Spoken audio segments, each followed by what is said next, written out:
bugger off, Mr. Slops. They're all away. I hope they invited us out for dinner.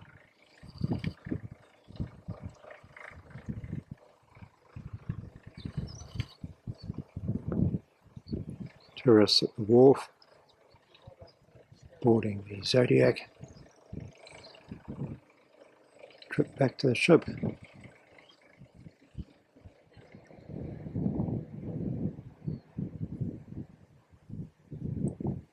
This is the cruise ship Orion, anchor in Perseverance Harbour.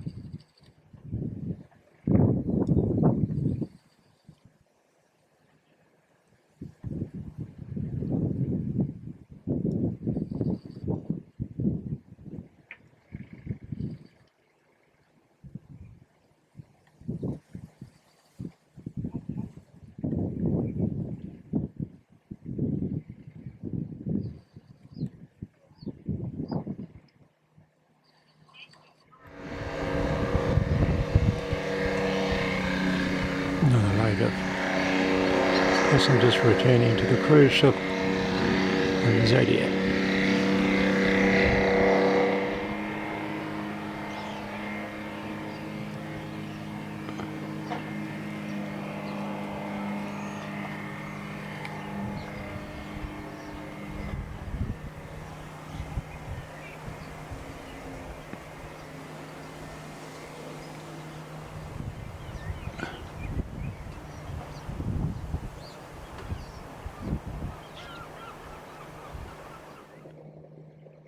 Just a shot here of the Tiama. They have brought 3 passengers down. They're here for 3 days.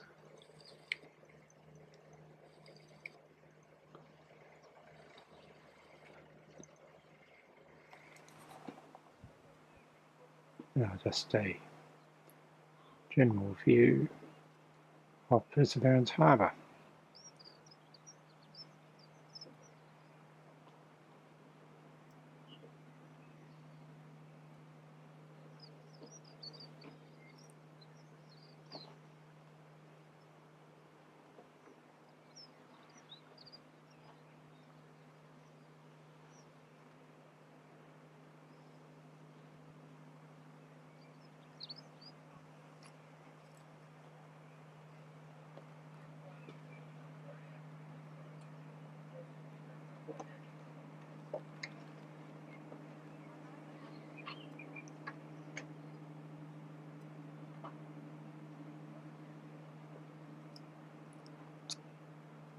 Halfway.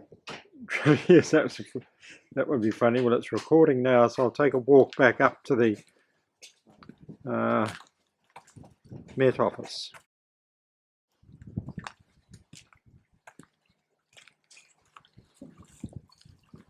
This is walking from the hostel, what was up to, well, what was the Met office. We're just going past the food store on our left, and Chippy's shop on our right. That's the railway winch. Moving down the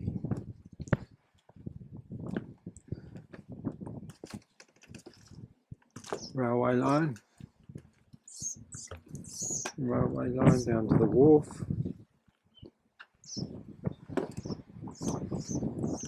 Continuing on up what was formerly the Met office. This used to be a metting road, now very overgrown by, now coming up to what was formerly known as the intersection. One road branches off the Met office, which is up that way. The other one, the powerhouse,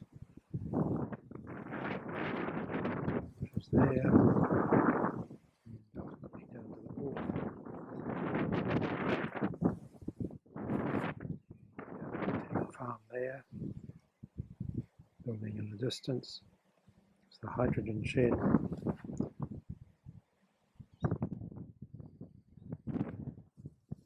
Now up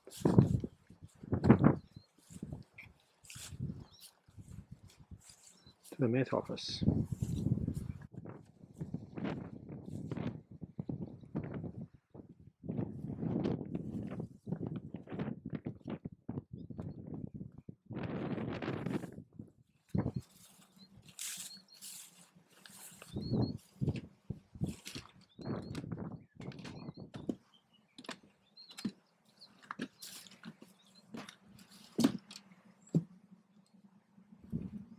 Panning round to where I've come from.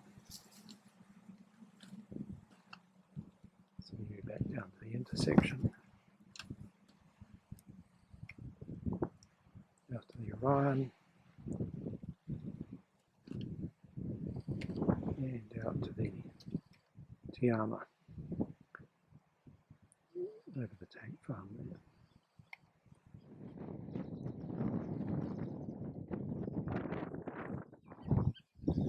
Cove is one of my favourite evening walks on Campbell Island. This is just a general look at it. Cove is one of the inner coves at the head of Perseverance Harbour.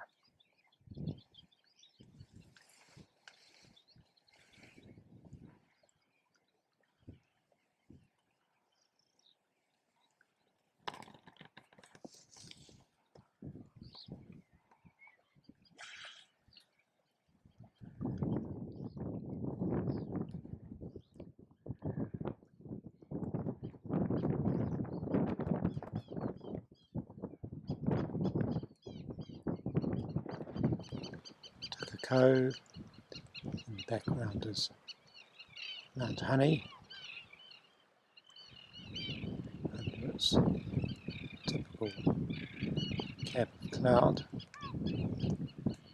That's Phil Hole.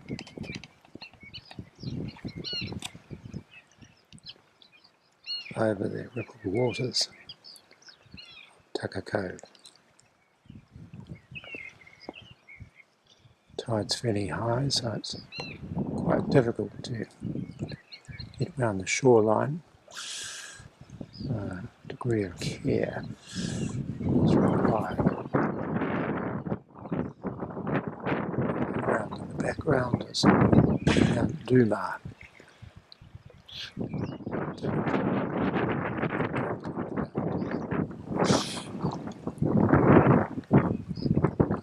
Sea lion.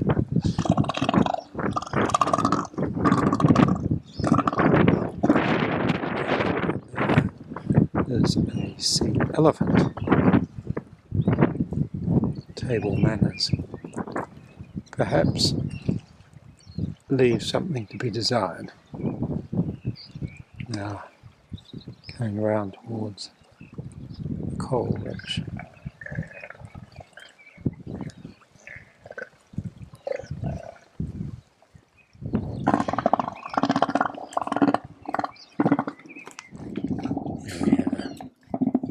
Sea lion who's to check out the goings on.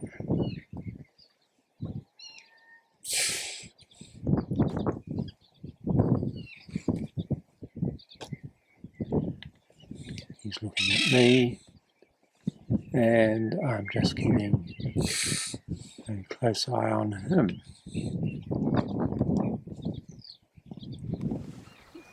Red-billed gull, juvenile.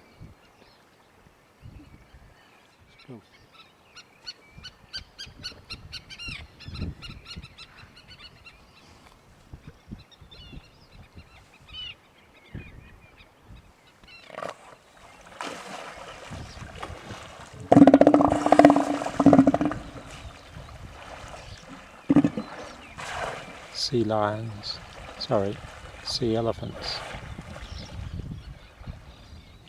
Cove.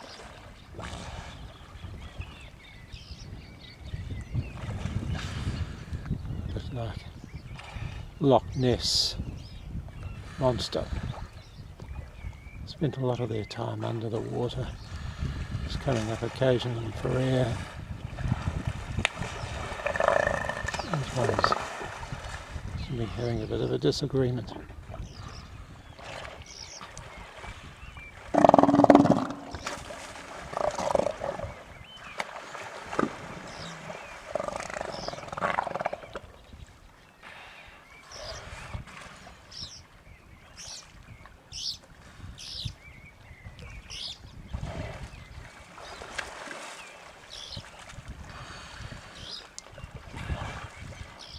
Really, I suppose they're not much different from us when you come to think of it.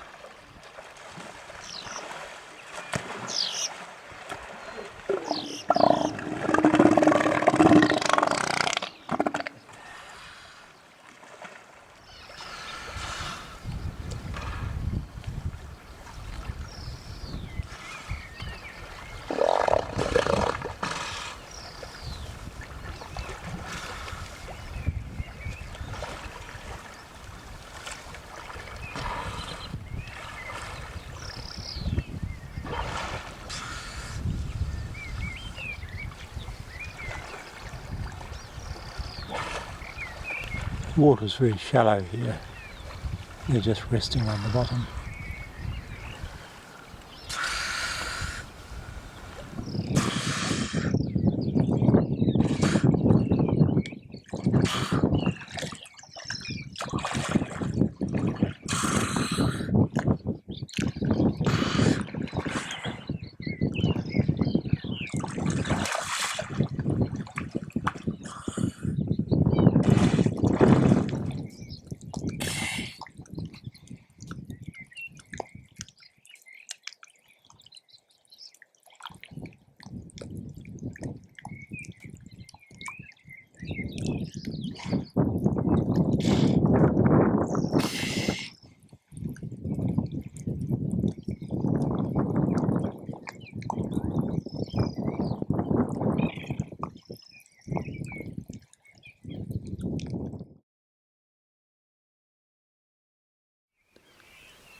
Quite a rare sight here tonight. Tucker Cove. Fine sunny conditions.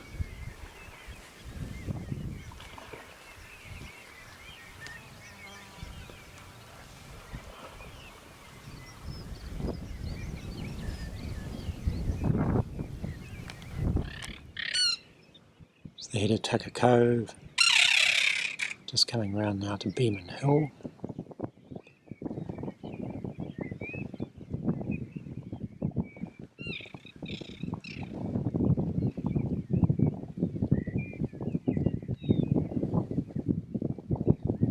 Beeman Point, the base where we're living. Over the other side can't be seen. Coming round to Mount Honey, which is under cloud. Top's under cloud. And Homestead Ridge coming into view in the foreground.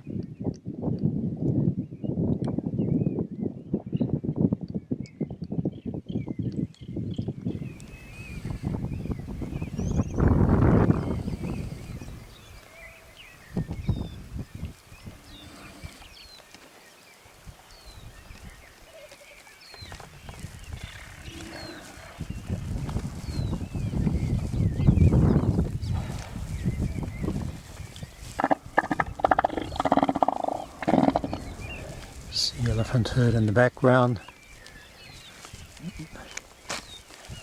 On the skyline is the Lyell Ridge, and the little hill in the foreground is Beeman Hill,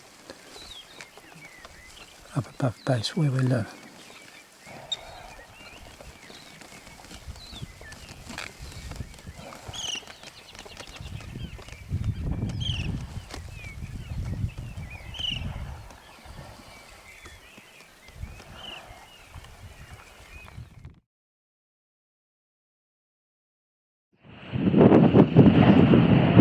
This is at the head of Garden Cove, looking up towards Duma. It's in the cloud, it's up in the cloud. We're just coming round now to the northeast Duma spur and the head of Garden Cove. It's about a 2-hour walk out from base.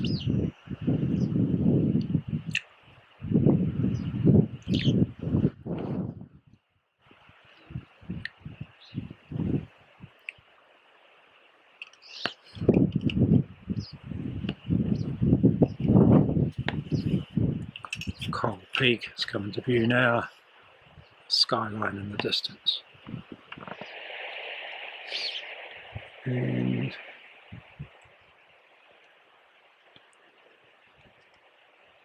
my companion here, we've just had, there you are Steve, we've just had morning tea. Well, I don't know whether it's morning tea or lunch really, but breakfast seems a long time ago. So there's a shot of a scientist at work. You didn't say hard at work. Hard at work. Hard at work. This is 6 Foot Lake, the only lake on Campbell Island.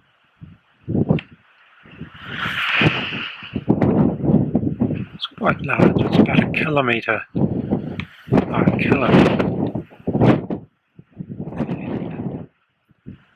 See there that the outlet to the sea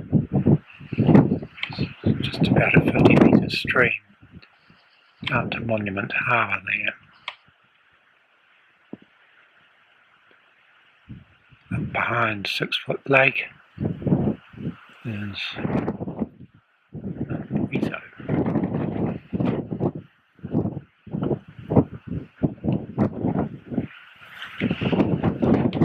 Lost in the cloud.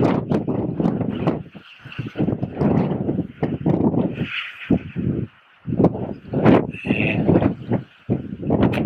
there is Southeast Harbour.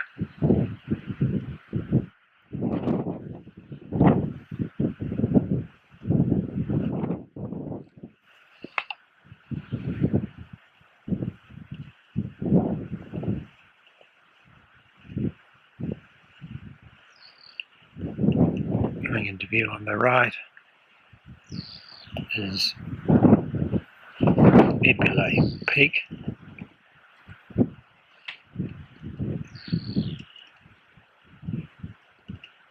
And there's a very steep drop off the top to the west.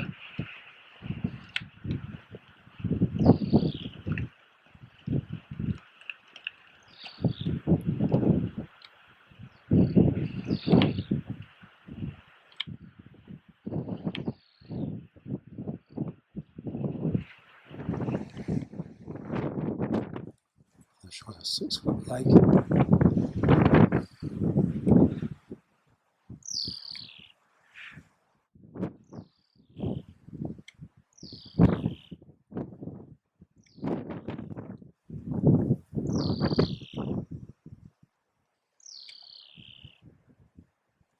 It's very difficult to get around the edge of it. It's a very dense vegetation.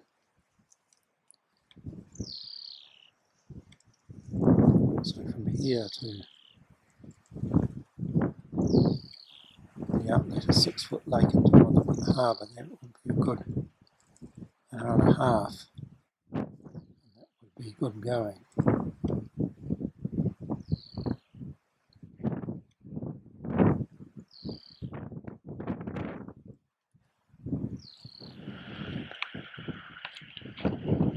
Flowing into 6 Foot Lake, it's northwest end.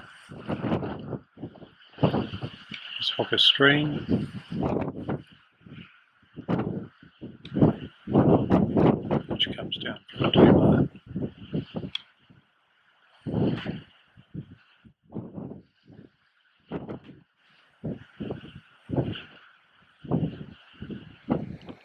Looking up towards Dumar, which is covered in cloud. There's a long ridge connecting Dumar to Ebule along the south coast.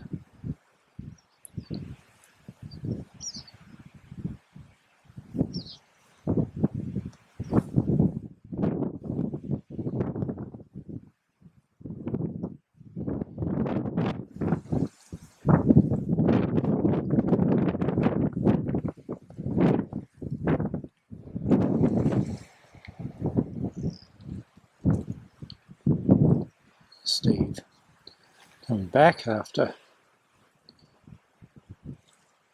half an hour of botanising while I've been taking a few photos.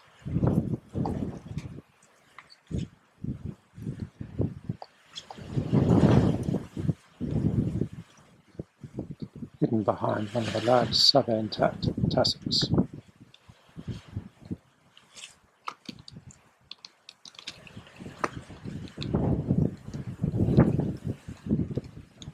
Oh, there we are, Steve, science in action.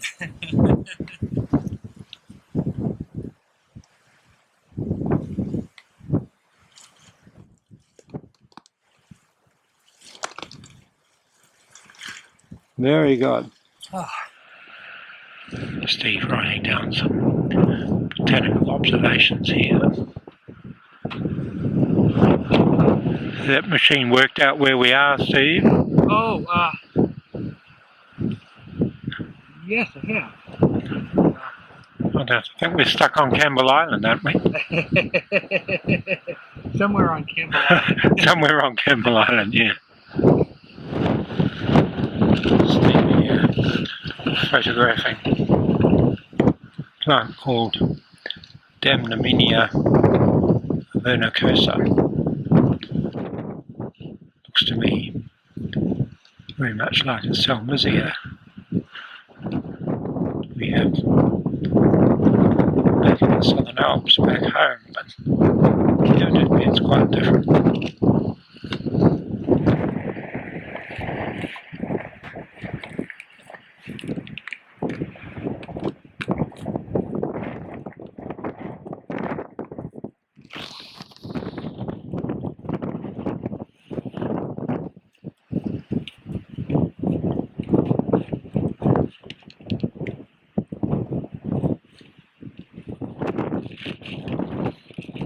So we'll end up in the herbarium at Lincoln.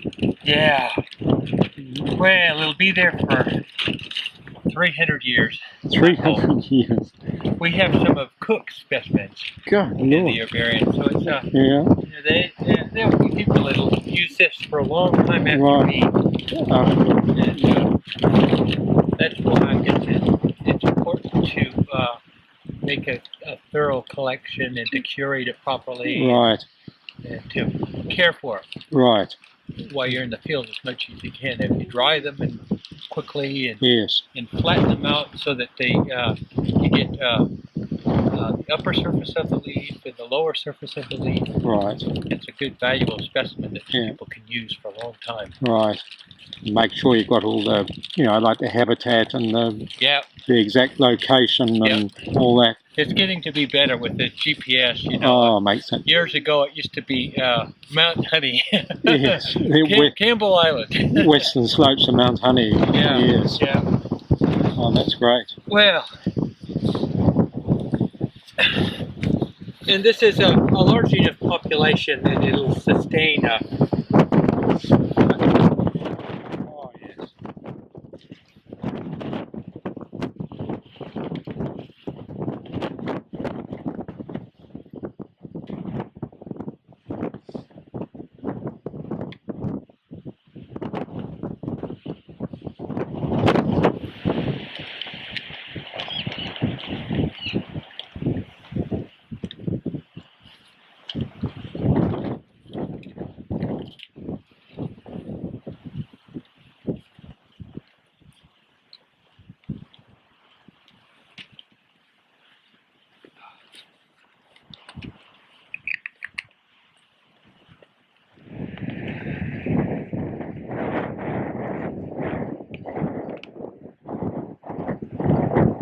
Looks like mountain daisies to me.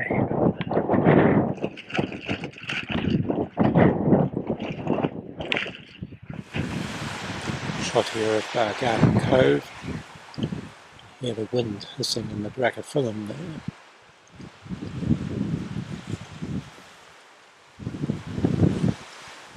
Over Garden Cove. And honey. Top lost in cloud.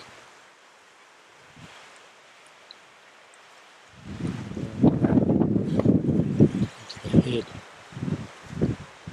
of Garden Cove.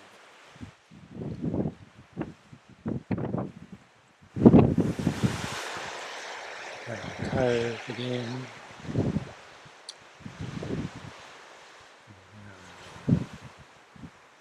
To Full Hole Peak. And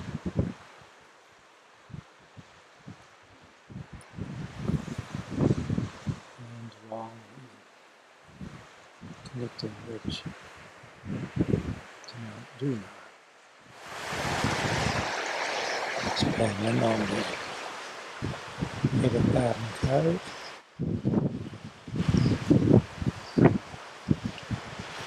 And the track out of Garden Cove to 6 Foot Lake goes that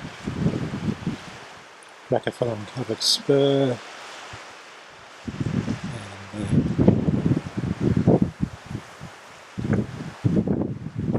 to the saddle. Full Hole Saddle is the dark ridge in the background. Full Hole Honey Saddle. Beyond that, you just walk out Piso.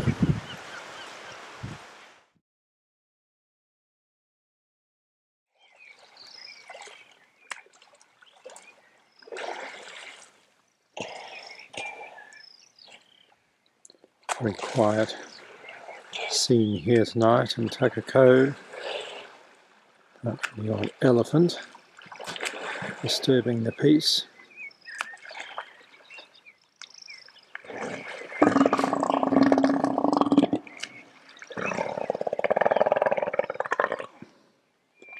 Oh, the manners.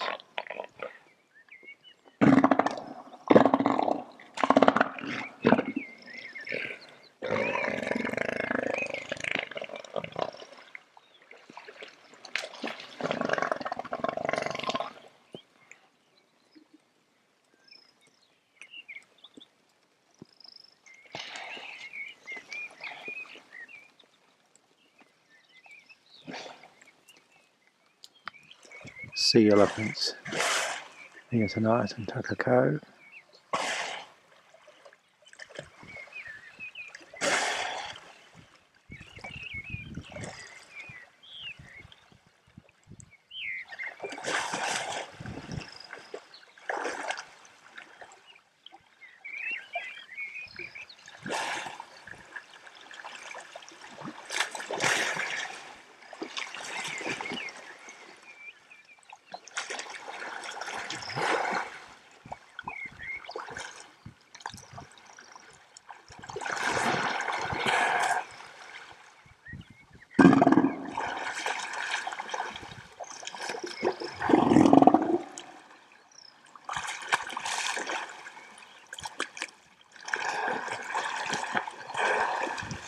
Disagreement about something, it seems.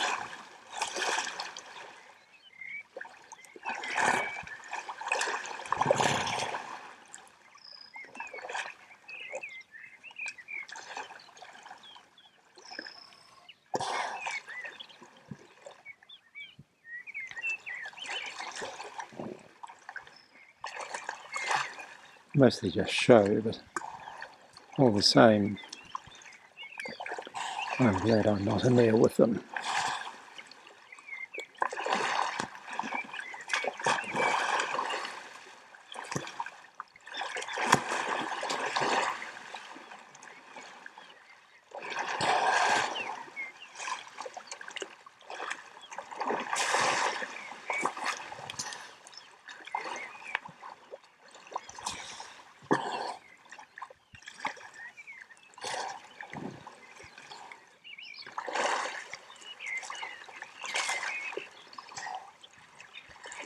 Perhaps window.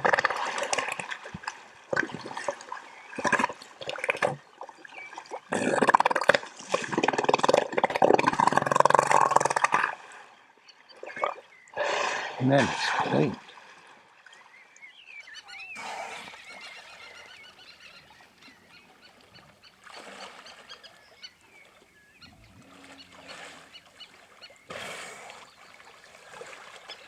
These soft grey colours are very typical Southern Antarctic evening.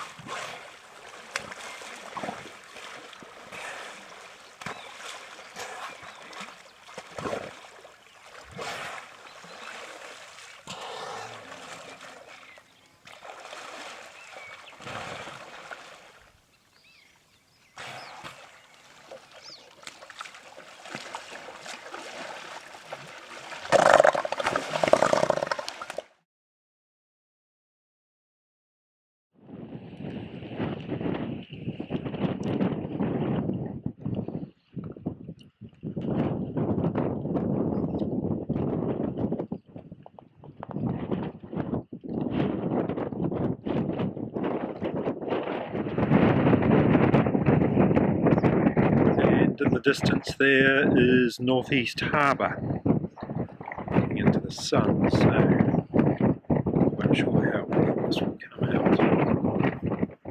Northeast Harbour is quite a difficult place to get to because it's very heavy vegetation.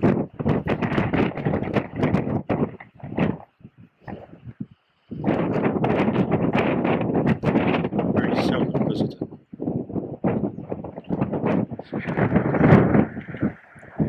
Right, now the wind has eased slightly, so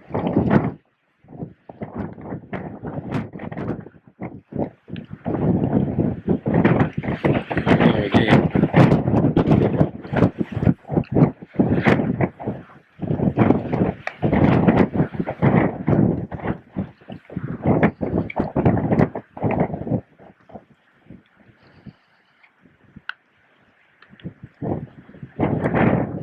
It's a very sharp spike of rock, and not easy to climb. I've only climbed it once, and that was with Phil Owens in 1970. Probably an ill-advised escapade, I think it would be fair to say.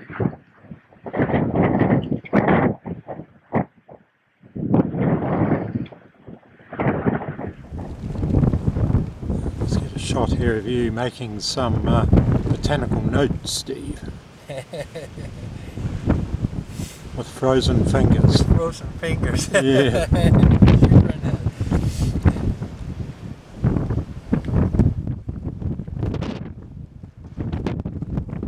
We're up in the Azimuth Fizzo saddle. It's very, very cold. Just had lunch. And a nasty shower of hail went through. I thought I was just about to die of hypothermia. So I put an extra couple of fleeces on. Just coming around now to the Hawker Valley. It's one of the longest valleys on the island, 5 or 6 kilometres long. A big stream at the bottom of it. It's very heavy going. Coming round now to the Fay Ridge, which leads on to Bull Rock. Still a couple of hours distance from here.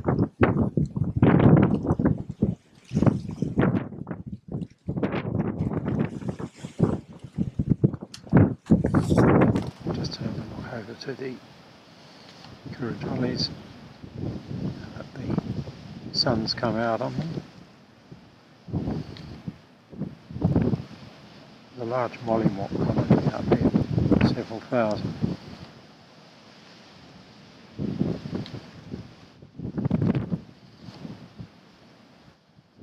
The island is a little islet, flyer off to the northwest of the Kurajollies. eel Jeanette Marie.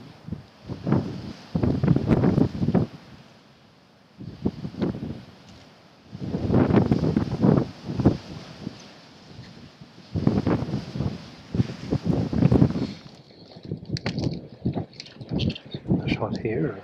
Oh, my fingers are cold. Oh yes, well it is. Mine are absolutely frozen. I've taken the gloves off so I can use the camera, but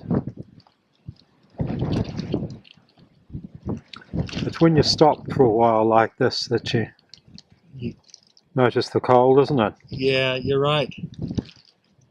When you're moving, it's okay, but now that the sheep have been shot off, the mega herbs have really come away and they're in full flower now.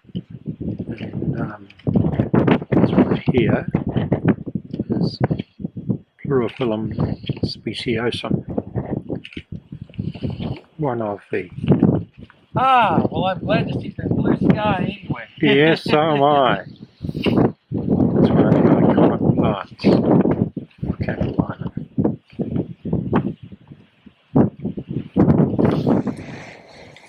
Pity that tarn, that little tarn there, Steve's not bigger, a bit bigger, we could go for a swim.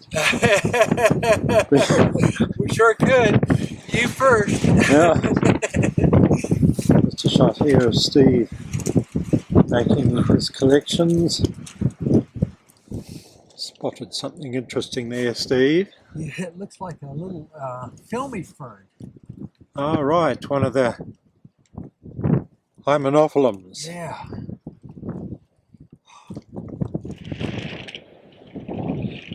Oh, I will. boy, it's sure brisk. It is brisk. Oh boy. Well, it's when you stop. It takes your breath away. It does. And of course up here we're nearly 1,500 feet.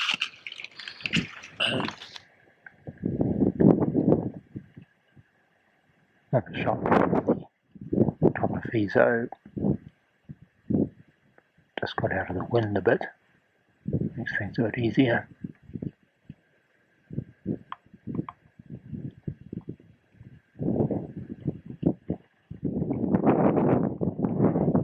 Those rocks coming on right, making some shelter. That's the coal ridge. We're now into the head of Perseverance Harbour, Cove and Tucker Cove. Beeman on the left. Homestead Ridge separating Tucker Cove and Camp Cove, which can't be seen. It's in the centre of the shot.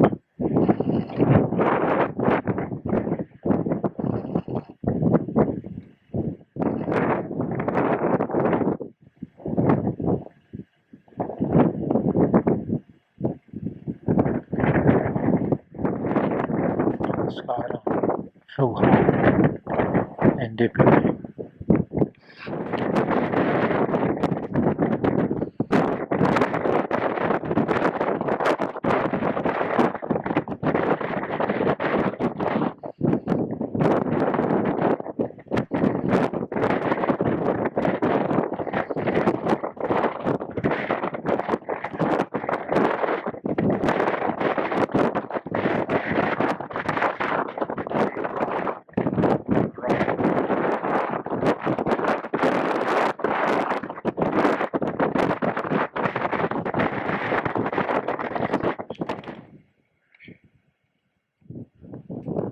To look down into Northeast Harbour from the summit of Fizo. That's looking down to where the whaling station was. Back 1913, I think it ran from about 1908 to 1915. There's very little left of it now. There's 2 or 3 tripods there. It's a very difficult place to get to from base camp, and I doubt that I'll be going there this trip. Just a shot here of a skua. Just have a look at things.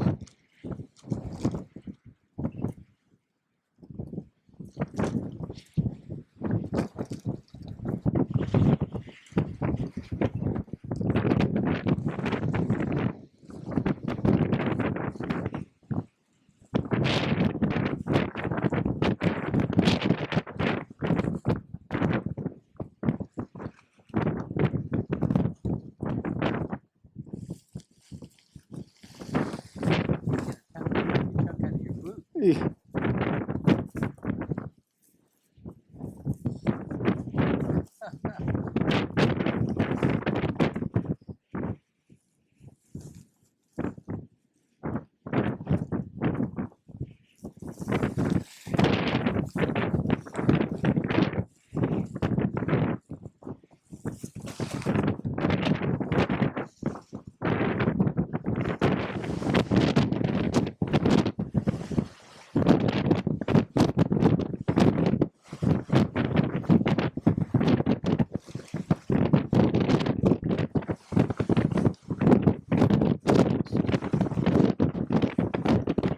So Paris, Complex Point, and Sand Bay here,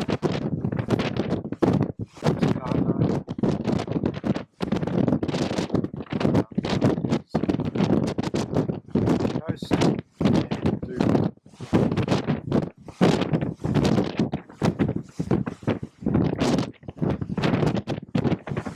Just looking north along the west coast here, I'm on the Azimuth Coal Ridge towards the Kurrajollies. Off to the northwest is the Ile Visionette Marie. Just going for a closer look. And there's the very rugged west coast. Coming up to Azimuth.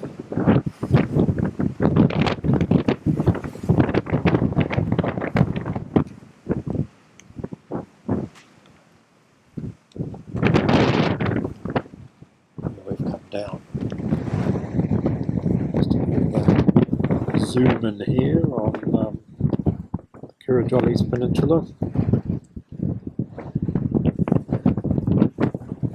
Serrated razorback passage along it. Not possible without specialised climbing equipment.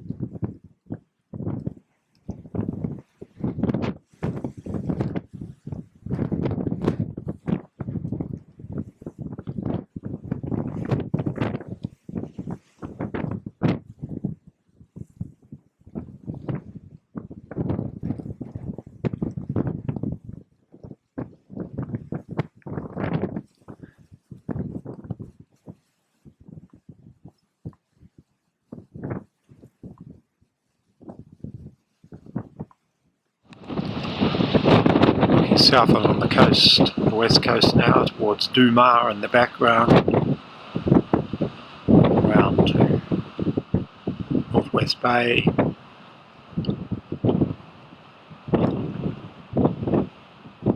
Complex Point, Paris, and Yvon Boulassac.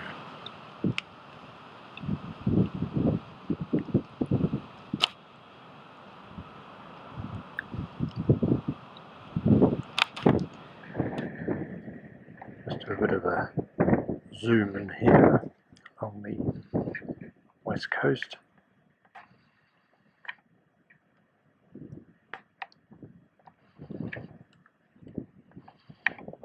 Towards Dumar. See, it's fairly rugged and it's very difficult to get down to the sea in most places.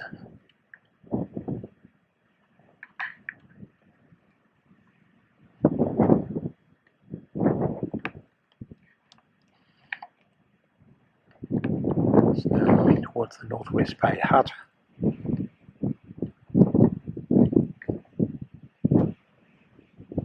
Coming around to Men here on the right. It's a remarkable rock formation on the top of it. And again, sandy beach on the island.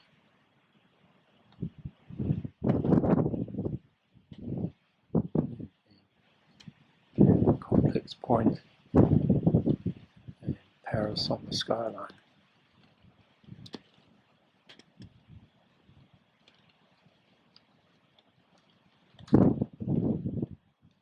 So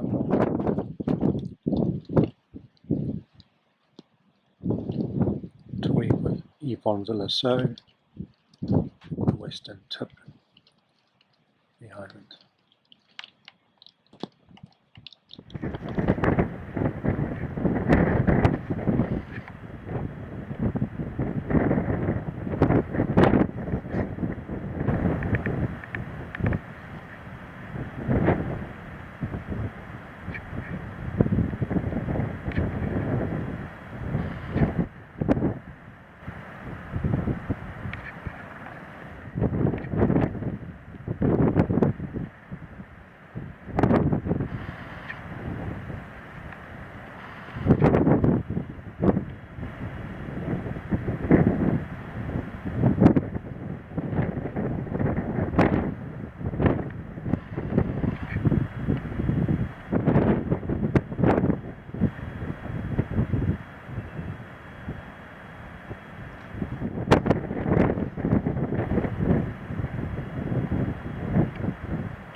Spectacular outcrop of rocks on the Azimuth-Fizzo coast.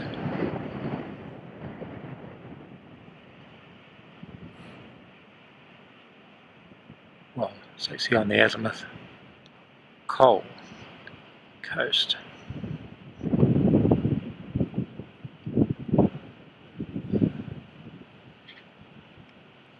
It's Cove Peak.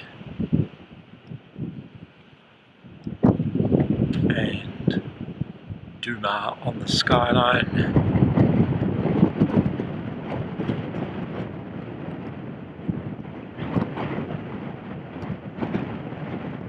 Going around to Men here, skyline middle, and Northwest Bay. Paris and Yvonne Villasseau. Down into Penguin Bay. Out there, far west of the island.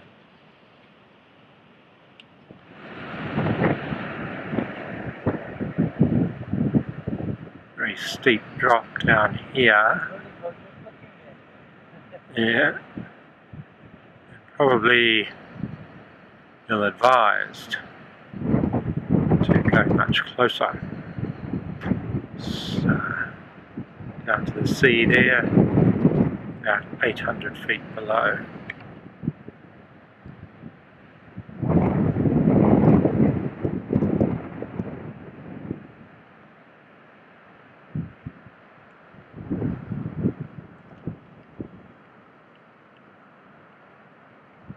Down to Dent Island.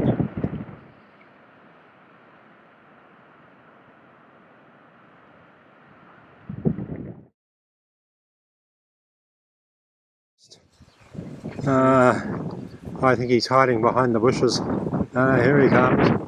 Hi, Steve. Hi! There we are. Oh, interesting botanical point about to be made. Okay, well I'd say that's Capellaris. Capillaris. Yeah, I mean it's got a very short ligule, you see. Okay, yeah. Unless it's one of the other ones, Castanata or whatever it is, yeah. Oh, yeah. Or Grandis or something. So there's two others which I never knew about until Which one is brown top? Capellaris. Capillaris. Yeah. So we sort of a happy little team here. Yes. Here we are, Carla. It's not often I get 3 PhDs in a shot, is it? Earning my PhD, Two, yes. We should three. say something profound. Something profound, a profound Don't statement. do a PhD. This is the old coastal watches camp, and it's now very deteriorated. It was used from 1941, and after the war finished in 1945, became a Met station.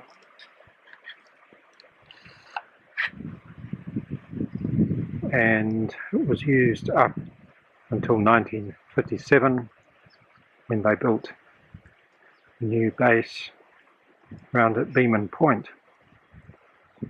And as you can see, it's deteriorating, and the plants are taking over.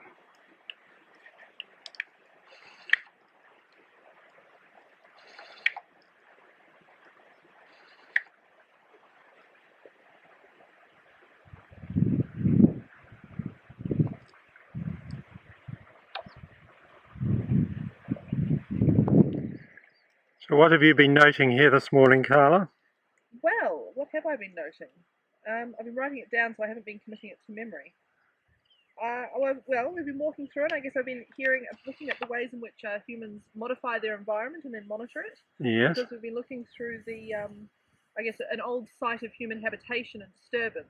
Right. And looking at the ways in which my father is observing the changes and classifying things as disturbed or pristine and indigenous and exotic. Thank you. Did you have a look at the old garden on the way up? We didn't have a look at it, but he pointed it out. Right. He said he was going to come back and have a look. Have a look But in I think there. he might come back with Steve if he's going to do some Right. things around here.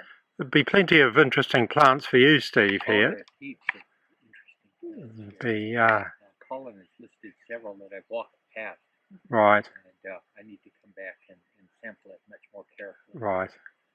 Well, I just hope I'm Colin, today. I just hope Colin hasn't found any Lotus pedunculatus, or my reputation as a noxious plants officer will be absolutely ruined. No, I haven't seen any sign of that. There's a coprosma. This is a mat coprosma, and you can see here's the flowers, and What's this called? Coprosma purpusilla, and there's the female flower. You see there with the little stigmas, and there's a male flower with the anthers. Oh, okay. And There's one, a female that's just coming out on, the Ciliolata. Oh, okay. Yeah, see the fruits here Oh, yeah. and the female flowers. Here's one that's quite, see how they're quite similar? Oh, yeah. They're wind pollinated, aren't they? that's right, they're wind pollinated. So that's why they've got their that's why they have their stigmas and stamens stuck right out in the open, because they're not trying to attract insects into their lair and into sort of their little private space, but they want to flop their stamens out and disperse their pollen as far and wide as possible to catch in the breeze, and then the stigmas have also got to flop themselves out to kind of, in a very hussy sort of a way, and grab whatever pollen is floating around in the breeze. So they call them exerted stigmas, and which is what these are here. They're exerted from the flower, and versatile anthers, which are out, and the pollen, the anthers. What do they call them? The pollen sacs. That'd be the anthers. Filaments and the anthers. and the anthers on top of them. They actually wobble on the tips of their little stalks. So, and of course, the flowers are completely sort of inconspicuous otherwise. I mean, they're not going to attract any great insect life. Any particular reason? Why you came here and not somewhere else? Well, this was the closest. It's only 15 minutes from base, and it was a great place if you just wanted to escape for the afternoon, just get away from, not Yes. that I'm saying that they were probably just as pleased to be shot of the OIC for the afternoon, I suppose. So I just came round here and did a bit of reading and writing. Still round at the old Coast Watchers camp, and that was the Met Office that was built after the war. It's elevated up above the rest of the camp, so after the war it didn't matter. It could be seen from the harbour, which is down there in the distance. It is a good place, and a great place to get away from the others at base. It's quite handy, just 15 minutes. Who knows? It may see some use towards the end of our own expedition, Steve. Not that I'm suggesting it will, I just think it could. Just a close up here on the plate that marks the exact spot where magnetic readings have been done since 1941. Site's marked by 3 posts. There, there, and there, and also by this peg, so the general location can be found. As can be seen, the track into the site is fairly overgrown. It's quite dense. Trachyphyllum, Coprosma. Here's the grave around at the old Coast Watchers camp of Tim Campbell, 1942, 1952. I'm not sure whether Tim was a dog or a cat, but here he lies. Tim Campbell, 1942-52, a pal remembered by all.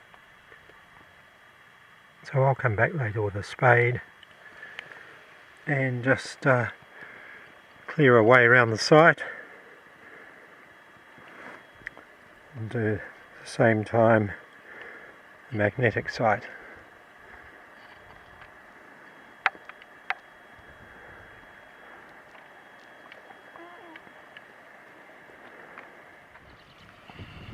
Here's the coal deposit. Here is a coal deposit. This must have been the site of their Coke store. Is that Coke? I think it's Coke, It looks isn't like it? it's Coke. Yeah, I was wondering if that's where you... And amazingly enough, there's even some lichens growing on it. It's a stereocorlin. This is the old Coast Watchers camp around in Cove Valley.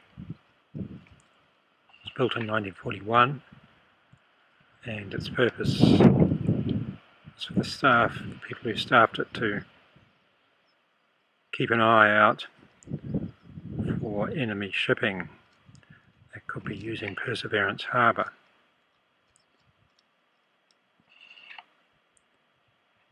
They never saw a single enemy ship, and that doesn't really surprise me.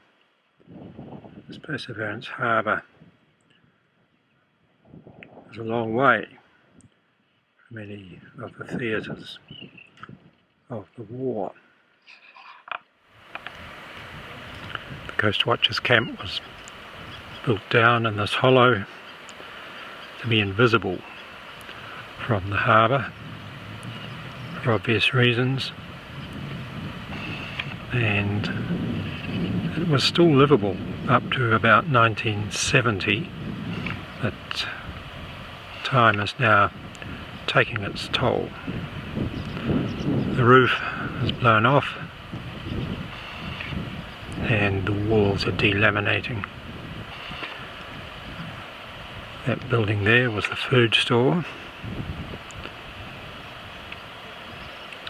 and that's the main base, their living quarters. That's the collapsed remains of the Coast Watchers food store and the remains of the camp itself, visible through the encroaching vegetation.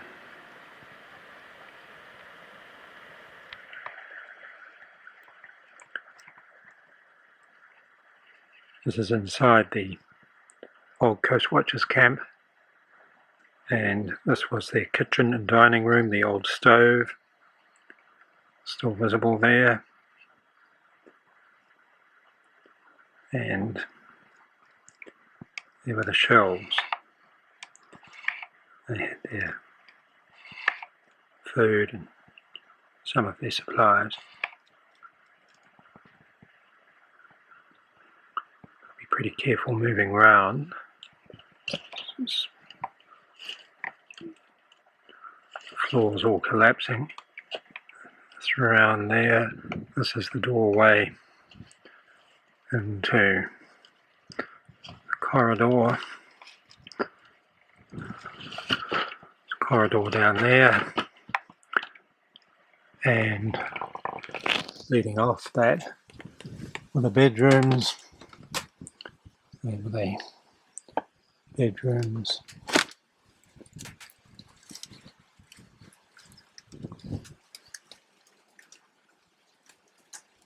And just at the end of the corridor here was the dark room. Still see the lead-lined tub where they developed their film.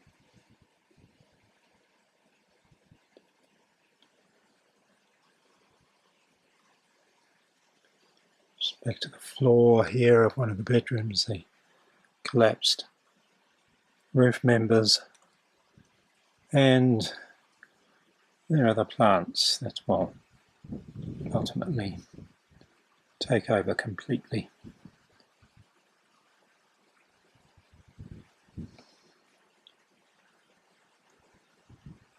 And they had a good view up to Beeman Hill.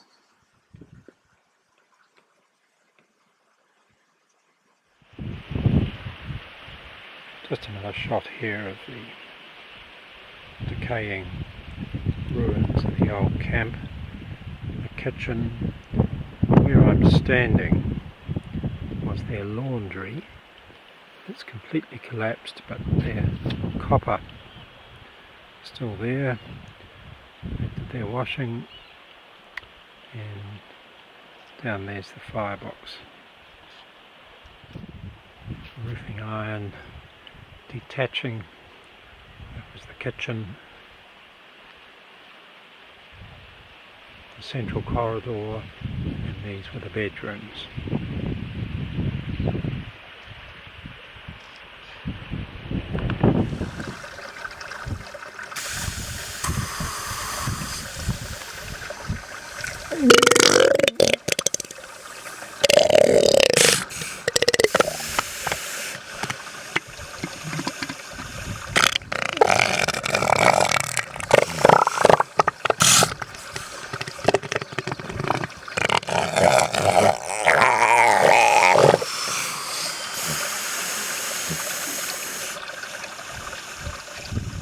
Where are their manners?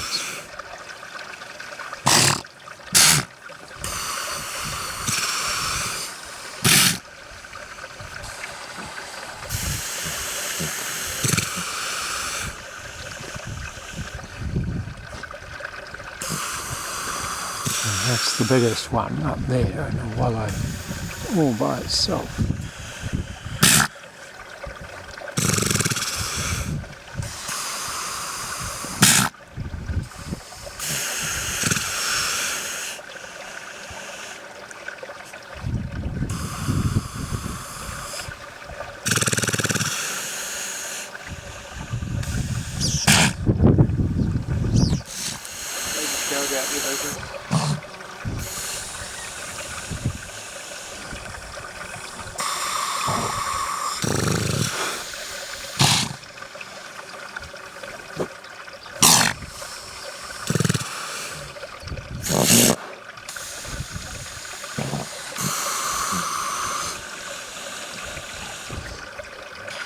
There we are. Two lovely ladies.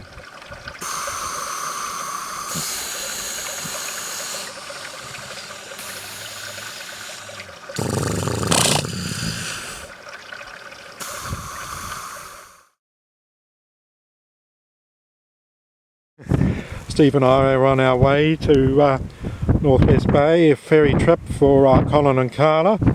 Just taking over a bit of gear for them. We just stopped for morning tea, so just a bit of a look around. There's a great view down the harbour there.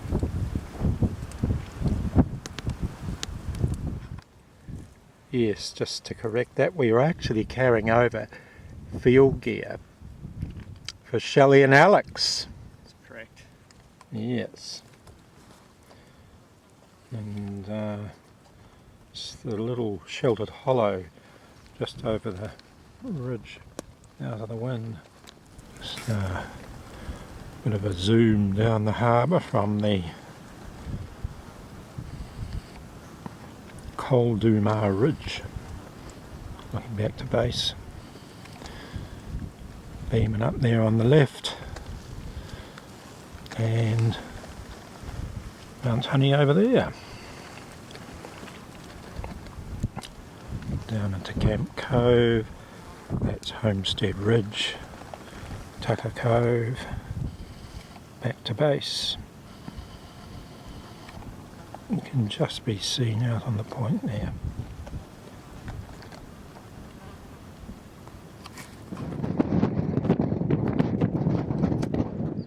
That's Northwest Bay. The sharp top on the left is Paris. Paris Yvonne Villasseau Saddle in the background, Yvonne Villasseau. That's the far western point of the island. It's Northwest Bay in the foreground, Sandy Beach, and that promontory jutting out there is Complex Point. Just coming into view on the right is Dent Island.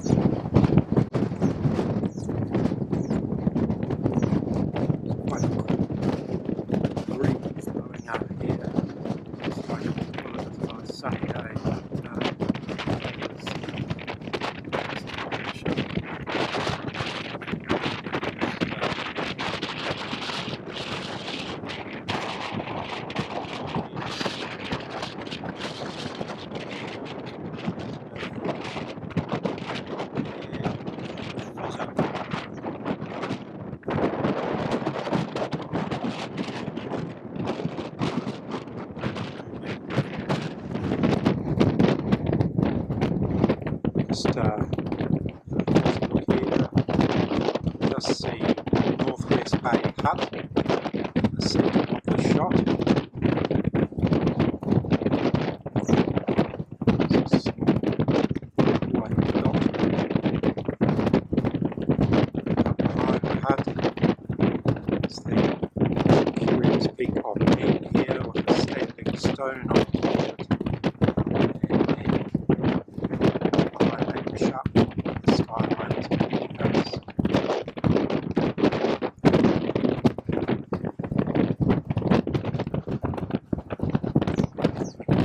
right to Sandy Beach. Sea lions and sea elephants there. Might get there later. We've got time. Yvonne Villasseau background. Penguin Bay at the foot of it. And also on to Complex Point. And Dent Island.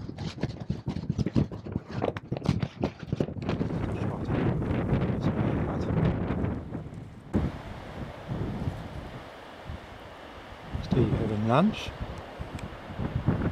He's brought over his cooker, made a cup of tea, which was very welcome.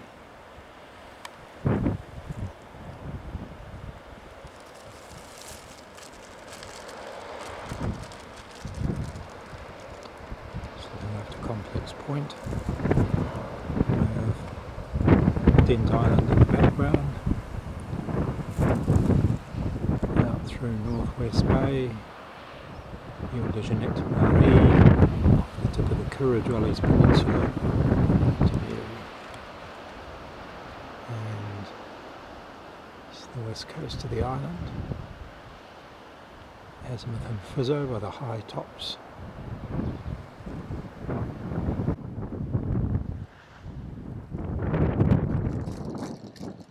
It's the west coast.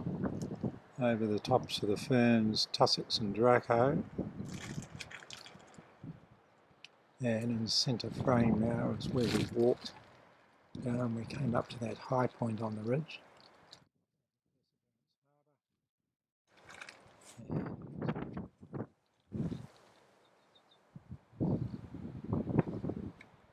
Walk down there on those limestone outcrops. Down there. And drop down into Capstan Bay. Small group of sea lions here. Sandy Bay Beach.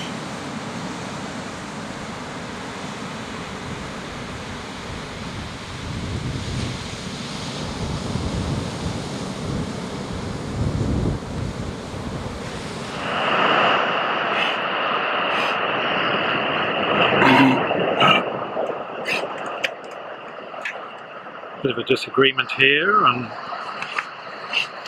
sea lion land. I've got a bit close for comfort, really.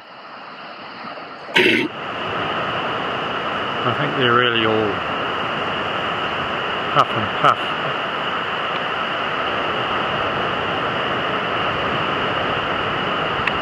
One's never absolutely sure. I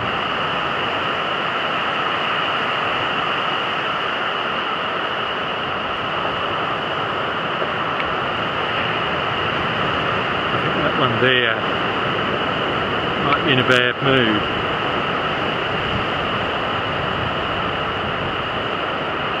Put it this way, doesn't exactly look any good.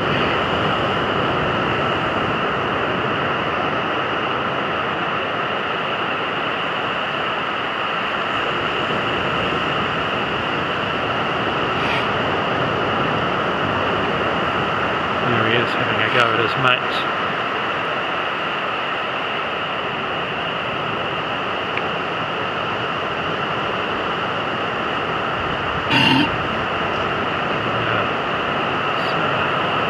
It's telling me that I ought to be out of here.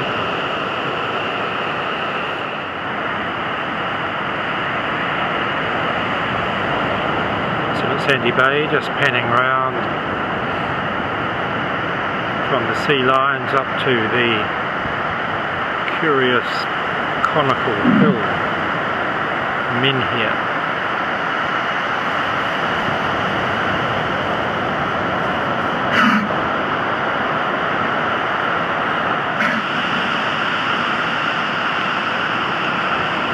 Again at sandy beach of West Bay. Down the rugged west coast of the island. This is the only sandy beach on the island.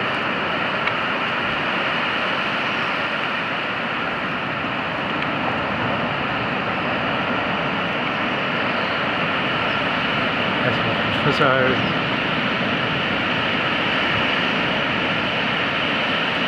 And into Complex Point.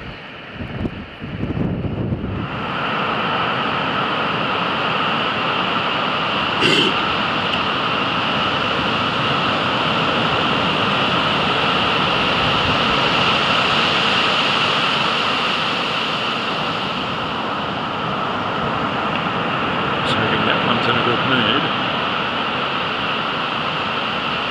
Some adult male, and I'm in his territory.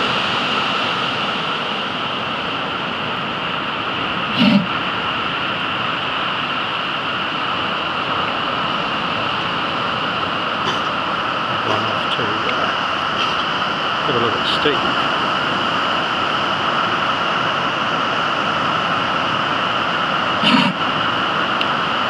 tea for the washers, or he'll be on the menu for afternoon tea.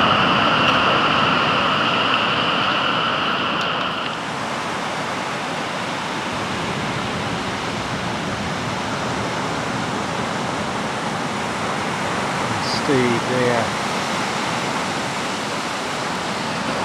photographing the lions.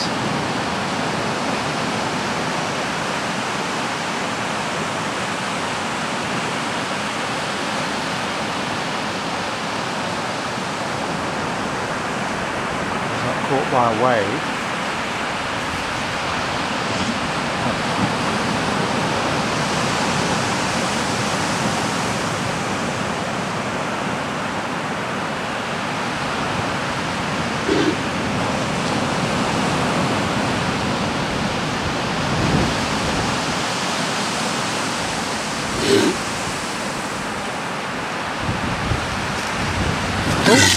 Oh shit! This one here is in a bad mood and it's been chasing me down the beach. Wants to be gone.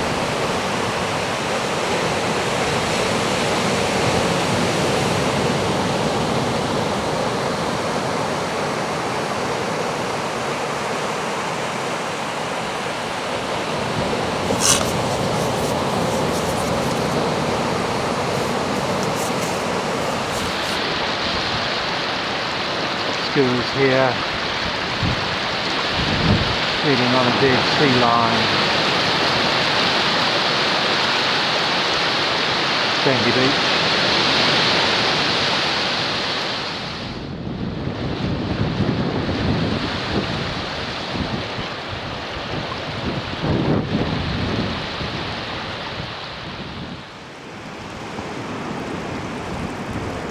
Sandy Bay Beach. Skewers.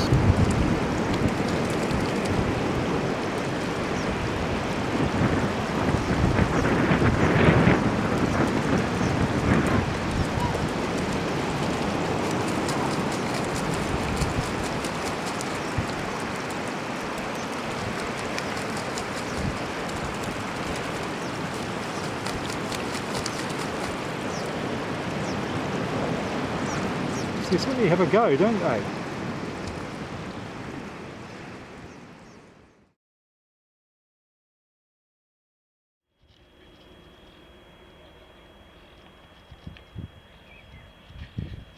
Spirit of Enderby, sailing from Perseverance Harbour. The anchors are up and it's actually drifting back very slowly. Just see against the background. It's just drifting slowly round. It'll be interesting to see how they manoeuvre the ship to get it pointed round the right way. I dare say they don't intend to back all the way to Bluff.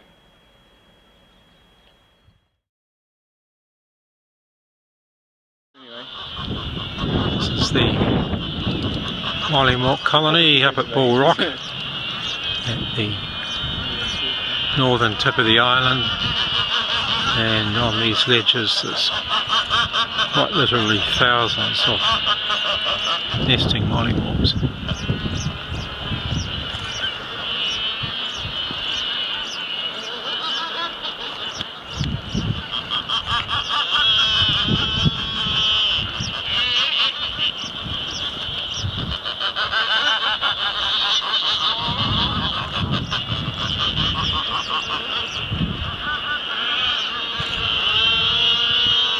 Well, this will bring back a few memories for the guys who were here years ago. Yeah, no doubt. Looking down the coast. Chase them out. Yeah. Across Crossneck Island.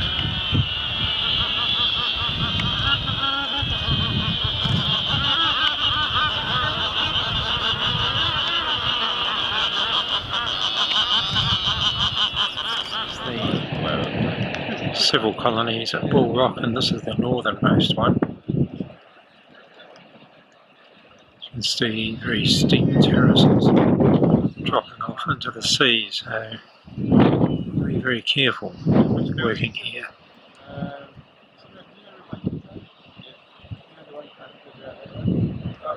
Because if you went into the sea, it's a long swim back to Bluff. Just coming into view on the right is Bull Rock. Bull Rock itself.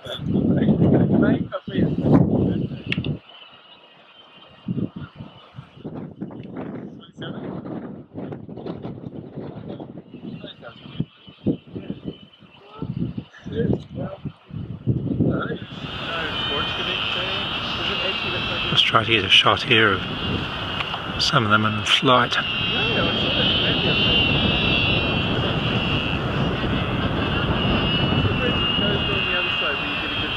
Got that one there.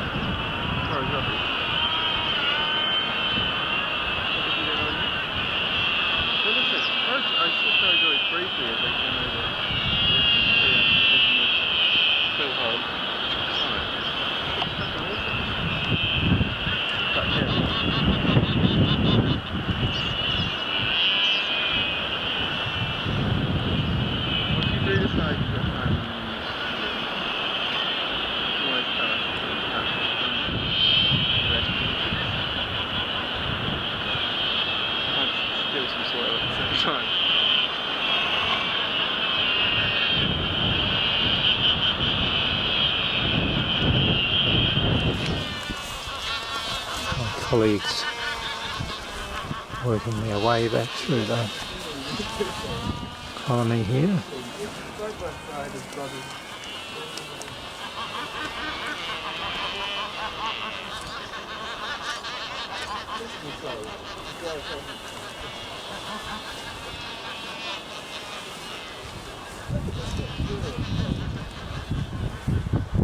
It's a very steep drop off these terraces. Big drop down to that one there, 50 or 60 feet, and there's virtually a sheer drop into the sea.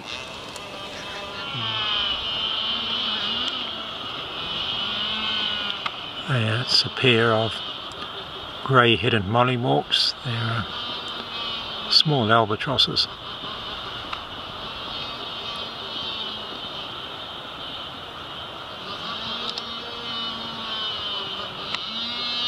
They mate for life and can live for well over 40 years.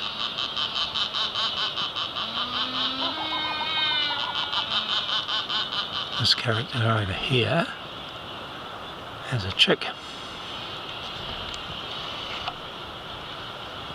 Proud mum or dad. It's hard to determine. It's very difficult. Can't pick this sex by the plumage.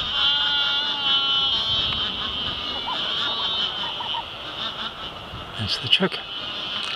Really just a ball of fluff. Probably been hatched for about 3 weeks.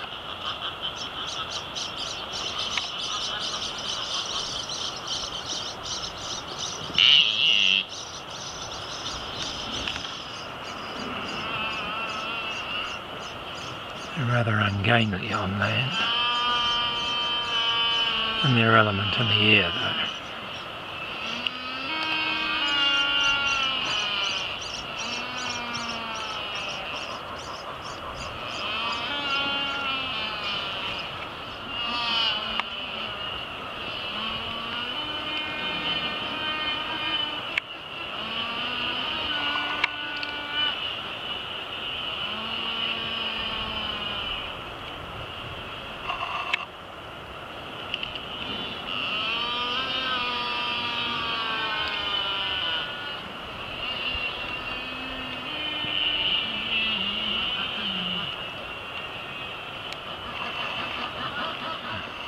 Look at the chick, it's waking up. They pant like that to lose heat. It's pretty warm here. Very little wind and the sun coming in.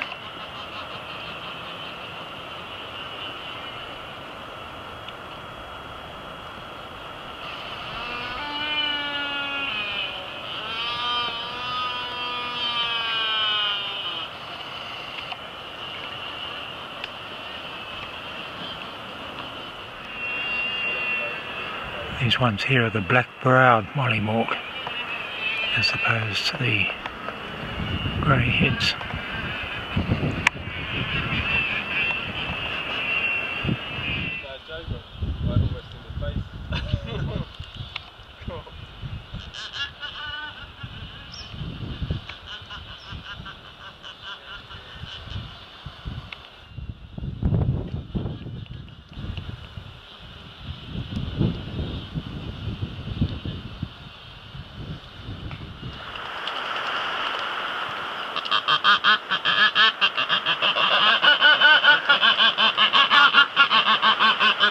Dave here's looking for GPS units. He's put on the birds. How many has he got out at the moment, Kyle? 5. It's 5.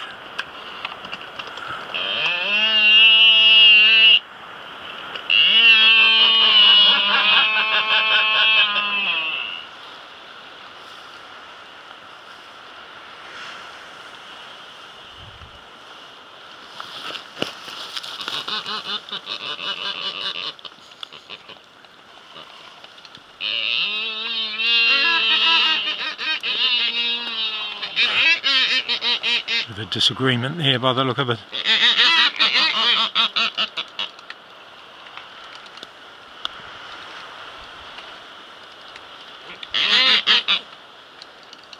Not as much as those chicks, but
I think I prefer a Big Mac, but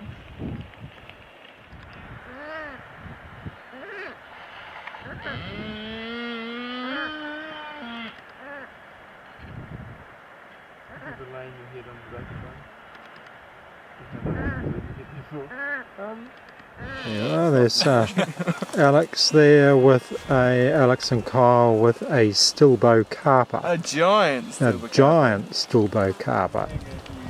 Mega huge, mega herb. So much more mega than In flower.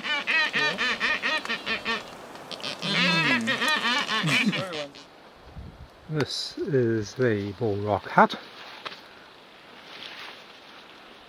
With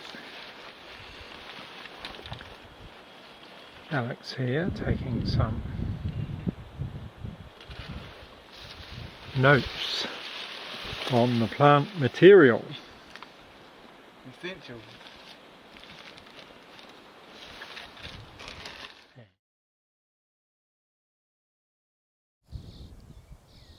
This is the former meteorological enclosure on Campbell Island, as we used to keep beautifully mown. However, as you can see, it has been some time since it's seen a lawnmower. It's got the dendrophyllum, fern, and the tussock there is Poa rosa, the common tussocks on Campbell Island.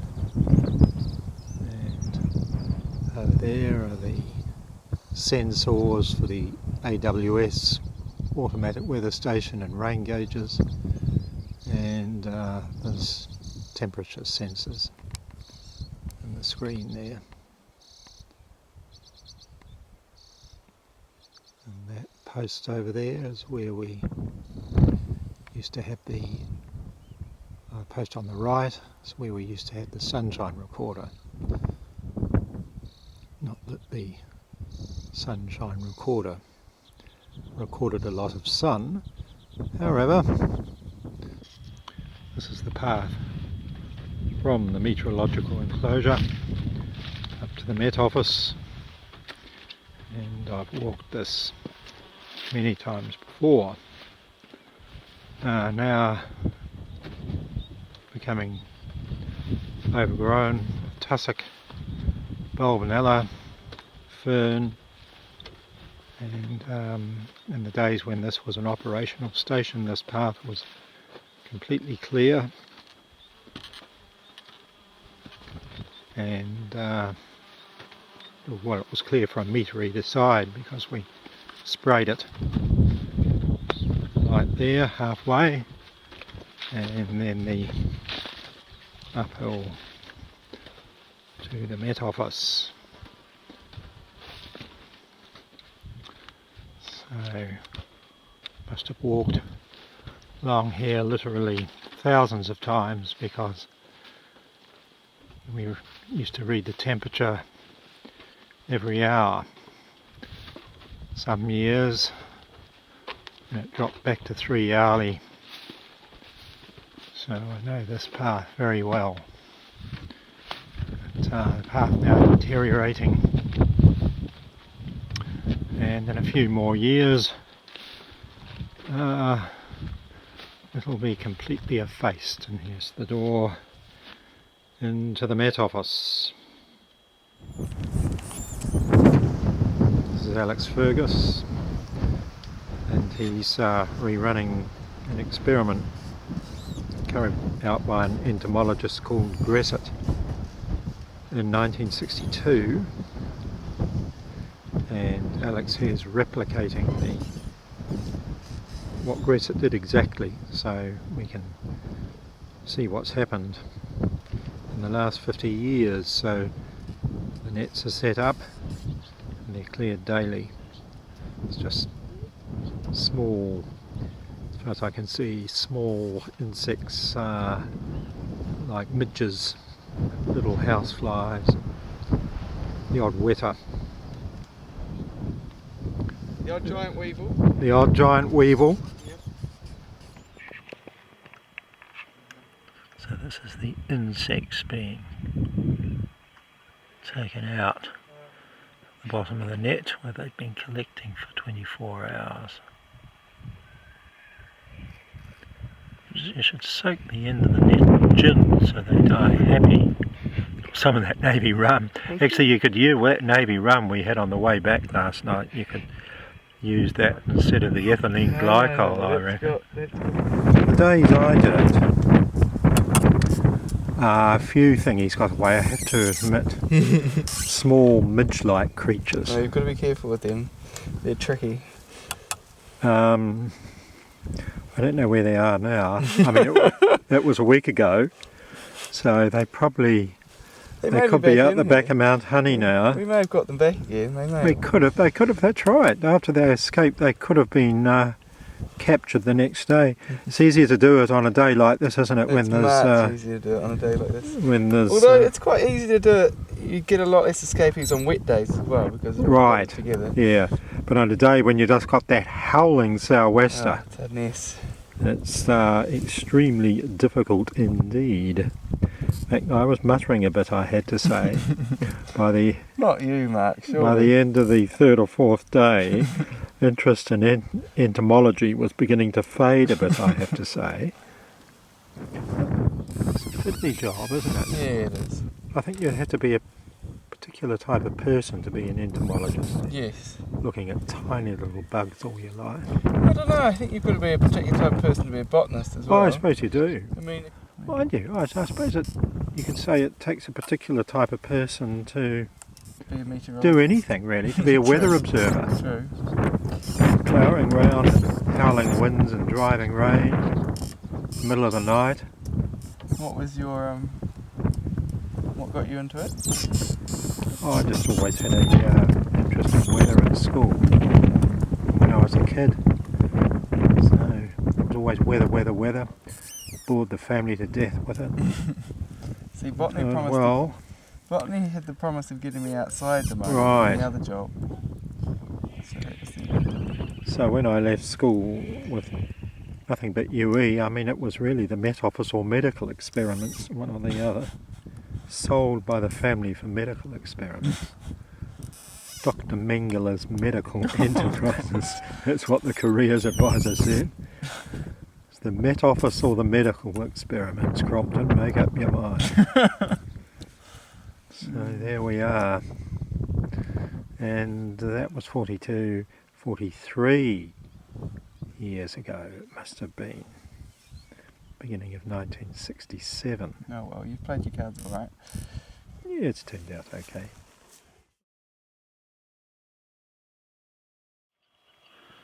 Steve and I have gone for a walk on a glorious summer's evening here on Campbell Island and Cove. And there's Steve there getting a few shots. And moving around, we have one of our local residents there, a sea lion. Fortunately, he's seems to be a fairly quiet one. And we've been looking at this magnificent example here of Anisotomy latifolia. It's one of Campbell Island's iconic plants, and it was nearly wiped out by the sheep, so it's now coming back. It's a great specimen, isn't it? Oh, it's a beautiful specimen.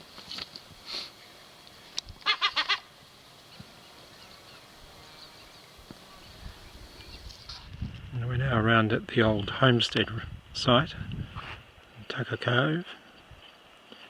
Just looking down Perseverance Harbour, that's the view the homesteaders would have had, and across there to Mount Honey. Steve Wagstaff with me here has come through to do a bit of botanising, and just coming into view is the old stove.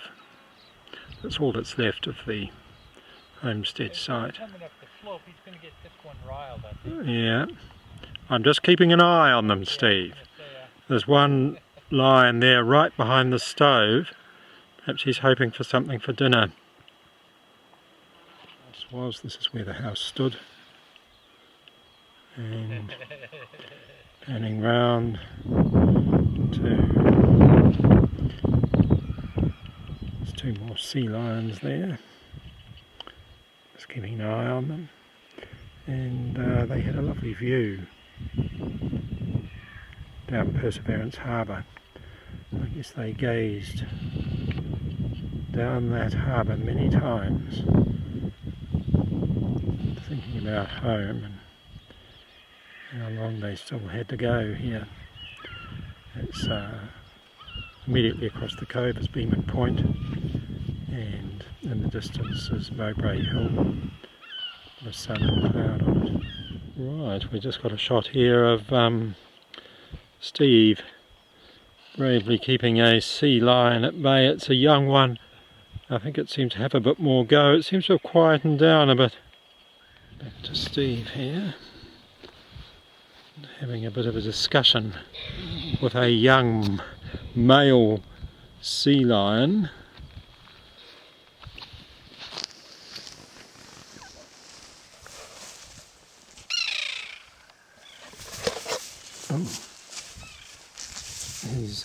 We've got to be a bit careful here, don't we? Because Colin our leader, was bitten on the knee a couple of days ago.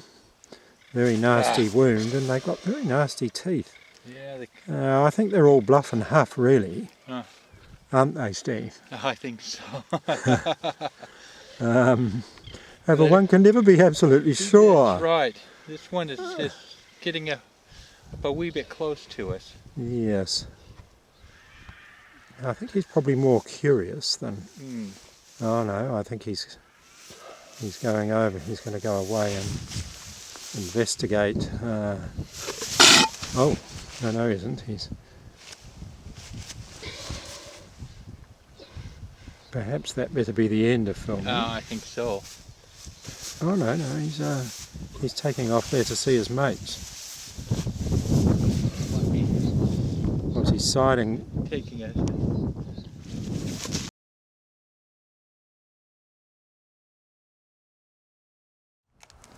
Well, we're on our way to the summit of Mount Honey, and we've just stopped here for morning tea. Steve's just collected a little orchid, just making some notes. And, the breeze blowing, it's grey there. Steve just sample collection bag.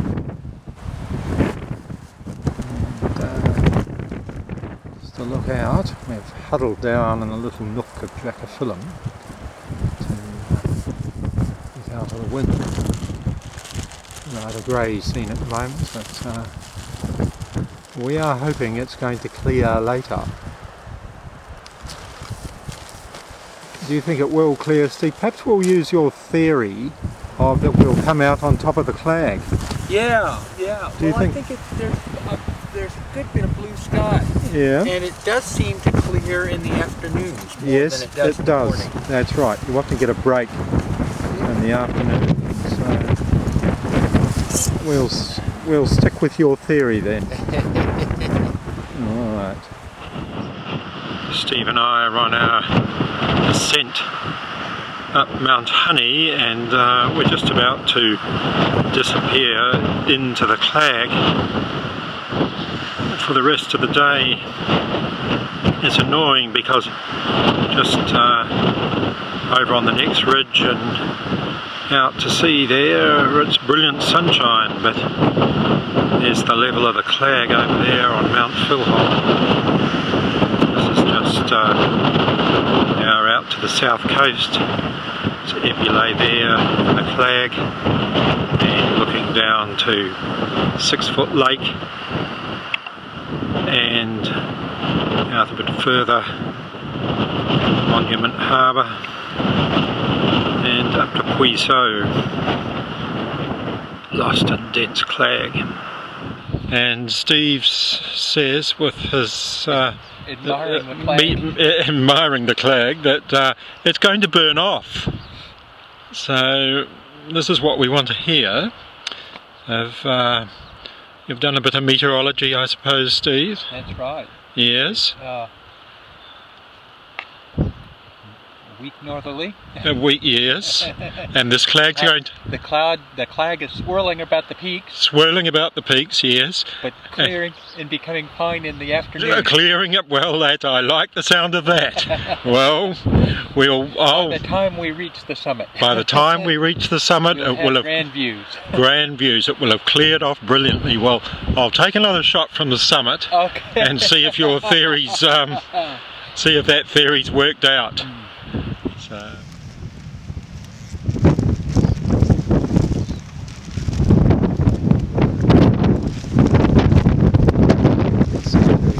Flag here, and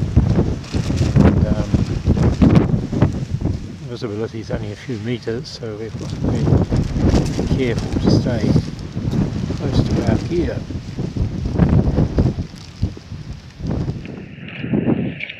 Right, well here's Steve looking at Rostcovia Magellanica, right on the very top of Campbell Island, 1,800 feet.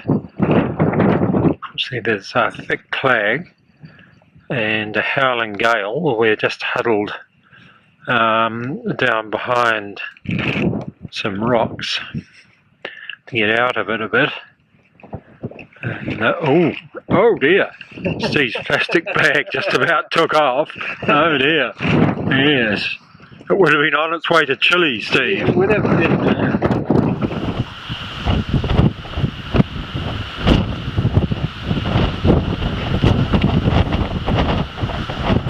the way back down from Mount Honey, and we've just descended below the Clag. We've been for the last 3 hours. Just going to try to get a shot of an albatross. Here comes an albatross. If I can get it. Oh my.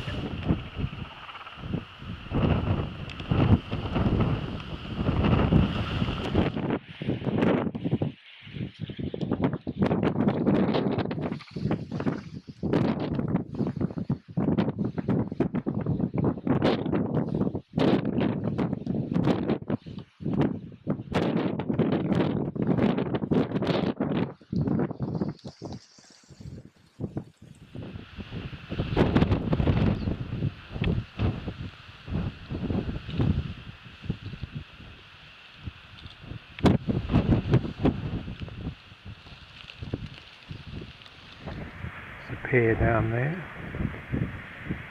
Pair of juveniles.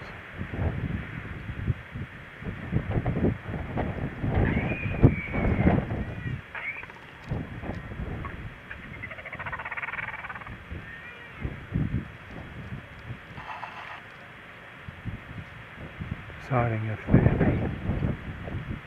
the right match for each other.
Well, here we are, stopped in Garden Cove on the way back from Mount Honey for our second afternoon tea.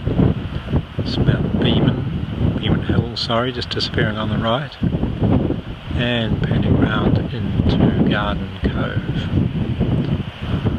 On the skyline, Cave Rocks, northeast 2 miles south. Stream there. This is Camp Cove, and we're at the end of a very long day, but Mount Honey. But who knows? I'll be back here. So just a clip over there, just coming into view. The flax there is where the mysterious lady of the heather, is reputed to have had her hut. Just coming on round now to the only tree on the island, and that's it. It's a Sitka spruce.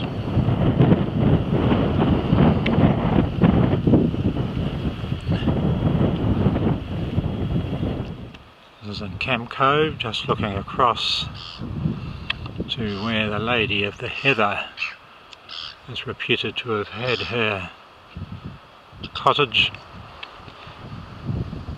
The legend is that she was the granddaughter of Bonnie Prince Charlie and exiled here in about 1796 by the English. And those clumps of flax mark the place where there certainly was a hut, and I think it was a sealer's hut, not the granddaughter of Bonnie Prince Charlie.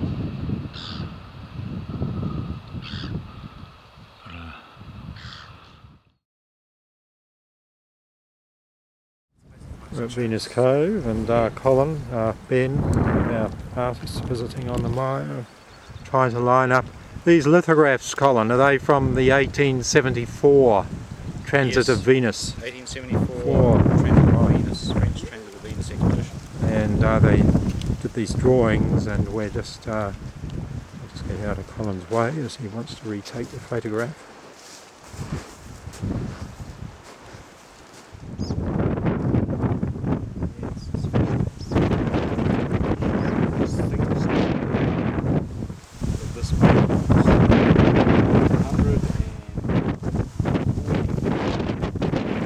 Years ago.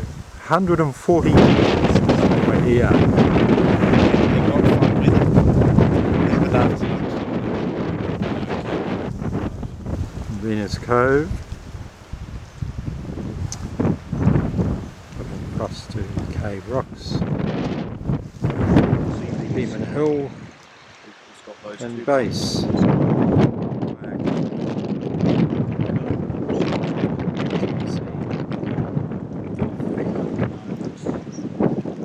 Jetty. There's a willy wall, very heightened out there, and you can see that. Right. Original And when did you first do this quadrat, Colin? 1970. 1970. That's right. That is a seriously long time ago. That's right.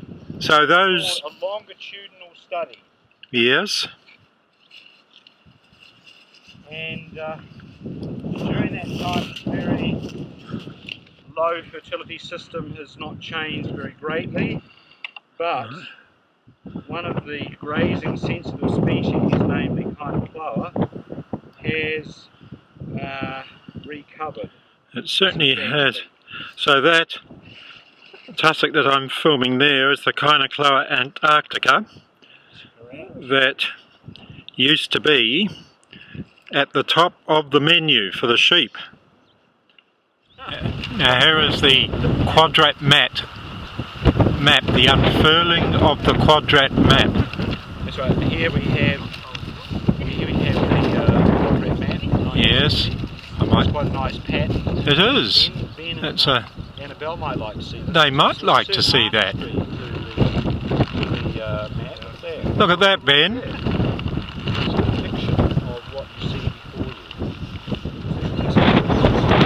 I'll just now pan down to the quadrat itself, which has been divided up into little squares, and every single plant is measured, its height and its extent, and recorded against the results from 40 years ago. And those, did you see the stakes? Obviously remain. Yes, so we can come back to exactly the thing is to return to exactly the same position and measure the same plants. Well, here we are again on the very top of Campbell Island summit. We're just on the edge of the flag, it's looking down to Perseverance Harbour. Point. And Perseverance Harbour.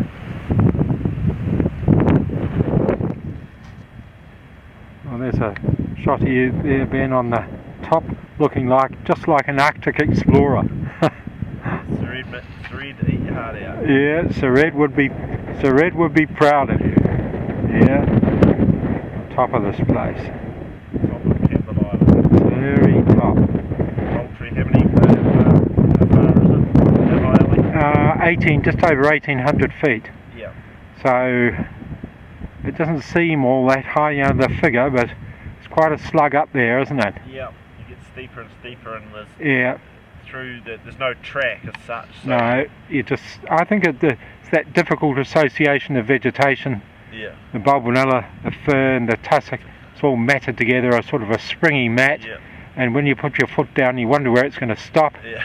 And you think, oh, I'm going to twist an ankle here. That's what I've been worried about. And you got the wind blowing in gusts. And yeah, it's just off balance all the time. Yeah. It's not. You you don't make a sure placing of your foot No. anywhere. And I've just been, you know, if I twisted an ankle here, it just makes it very difficult the rest of your term, you know. Yeah. So I've just been going pretty slowly. Very wise. So I'm afraid I just in plodding mode. But if I just plod on long enough, I get there. Turtle in the hair. Turtle in the hair, yeah. There's a weary field party returning. Hi Annabelle, how's the day been? Excellent. Yeah? Very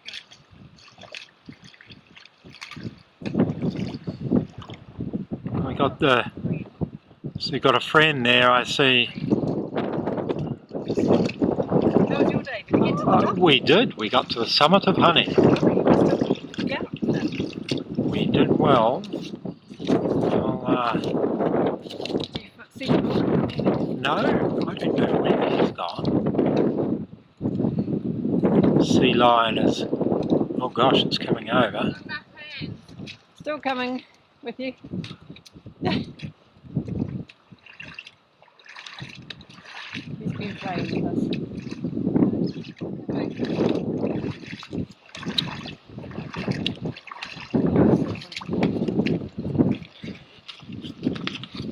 Sea lion, we'll probably stop. It won't want to get wet, will it?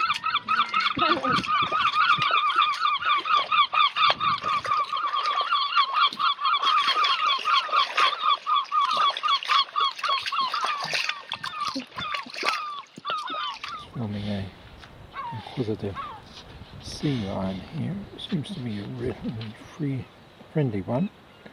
At least it's not had a piece out of me yet.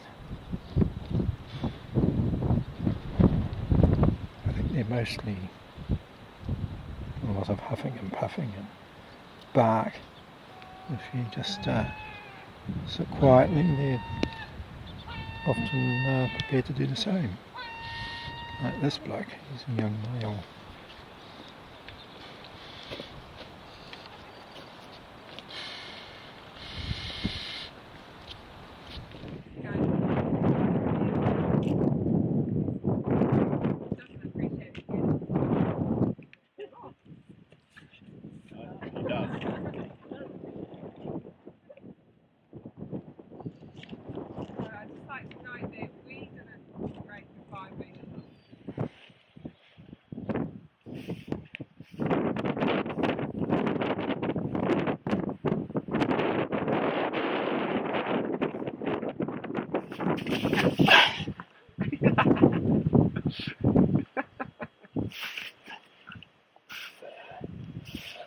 You don't want it to crash down on our packs. No, fall into that. Yeah. Fall into the air and come crashing down.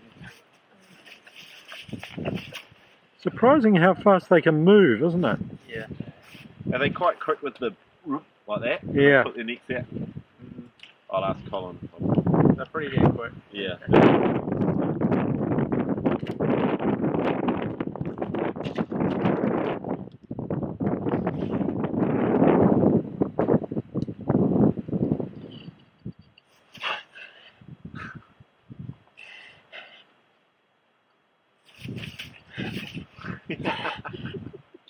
Well, he's the one that's 4 years old. he's the one that's breaking the 5 metre rule, not us. He hasn't read the. He hasn't read the help. Manual. No, he hasn't read the manual. Hey mate. I think you're quite enjoying yourself actually. Bit of a. Just looking from the head of Garden Cove across to Homestead Ridge, then up at Tucker Cove Valley. On the far left is Cold Peak. Central skyline in the distance is Azimuth and Fizeau. Then moving round to Beeman Hill and Lyle with a patch of sun on it there. The base where we're living is at the foot of Beeman Hill. Short here we've been picked up by the Zodiac. It's very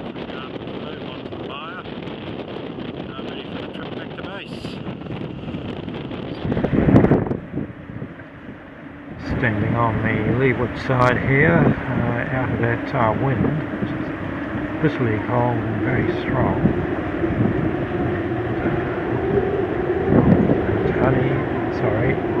Cold Peak, Homestead Ridge. There's old Beeman coming into shot. Depot Point up there, and a patch of sun over on Lyle.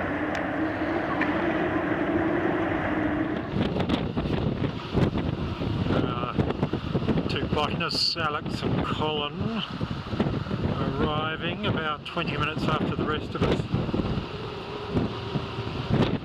Oh, that'll be a great shot.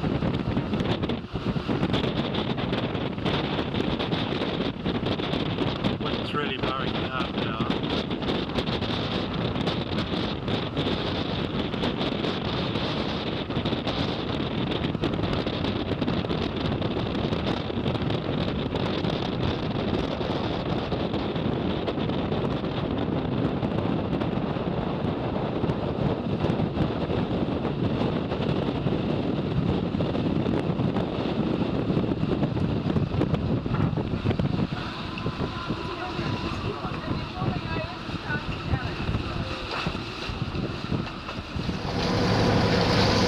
Station. Back on the mire. All up there. Base.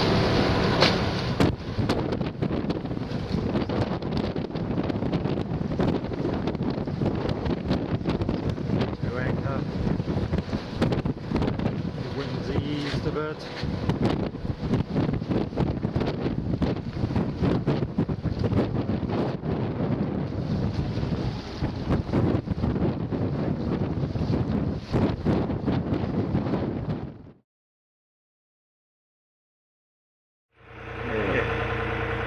Down in the old powerhouse, and we're just picking up some waste diesel here to burn down the bomb shed. Or we were going to burn down the bomb shed, but doctor said we're not allowed to. And here's the power operator. Oh, I have to get a shot of this and send it to Roger. He's standing in front of the controls for the generators. That'd have to be a boomer to email over to Roger in the United States, I think, Steve. What a bloody hoot. Oh dear. So here we are, taking this diesel up to the hydrogen shed that we'd hoped to burn, but Doc has given us an instruction that we're not to do it. I suppose we won't. It's a shot of Steve coming up the hill in the Fiat. We're very lucky that Steve has managed to get this old vehicle going, and we've still got the use of it, so being able to cart stuff around the station, supplies and whatnot up from the wharf to the hostel. We're just taking some rubbish up to the old hydrogen shed at the moment. Get out of the way, just in case I'm run over.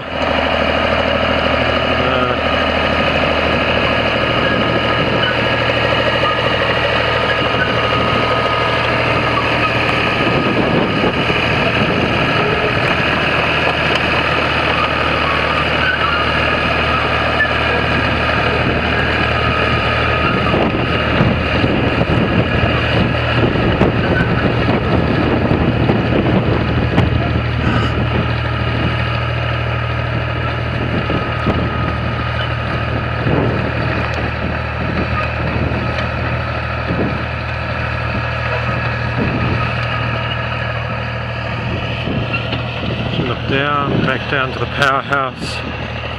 There are the fuel tanks, and here we have one of our locals who's just keeping an eye on things. As you can hear, Steve's inside sawing up the internal parts of the building.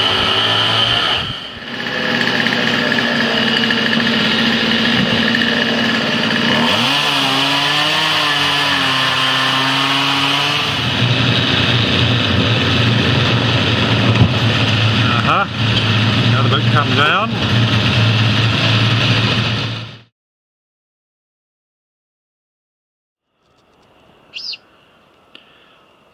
Back here at Northwest Bay, a glorious morning, just a very light southeasterly, so over here on the west coast we're in the lee and the sea's absolutely flat. Just a very slight ripple in the breeze. Looking along the west coast.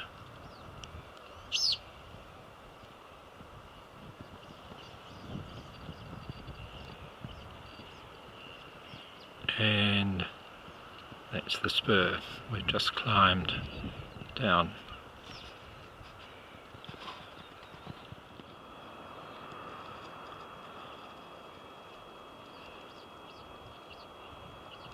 Just coming along to the Cove Dumar saddle, and Dumar can just be seen, the top just be seen there on the skyline. Hut now coming into view, and there it is, the Northwest Bay hut. Stayed here many times, and this will be my final trip. It's only a few days, well, there's still a couple of weeks to go, but there's a lot to do, and I certainly won't be back here. So there's a lot of memories here.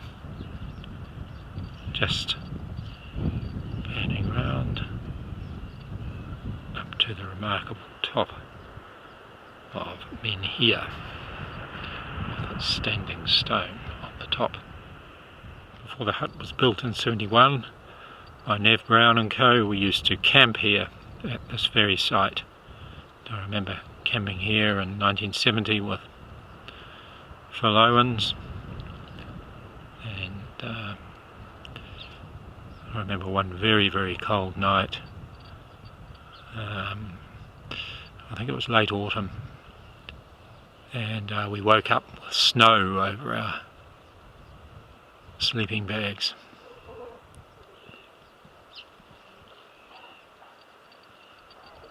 It's Yvonne Villasseau in the background, and Northwest Bay Complex Point, and over the back is Dent Island. This is the view from the front of the Northwest Bay hut. Ile de Jeanette Marie off the Kurrajali's coast, and very spectacular west coast of Campbell Island.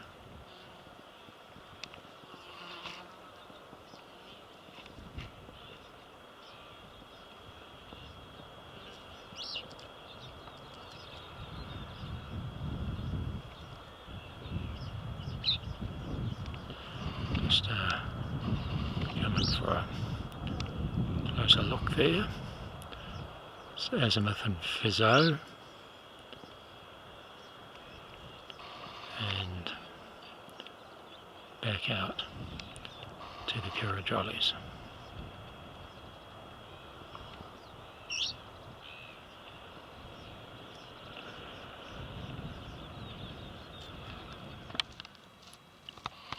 One of the big benefits of getting rid of the rats here on Campbell Island is that many of the birds have come back.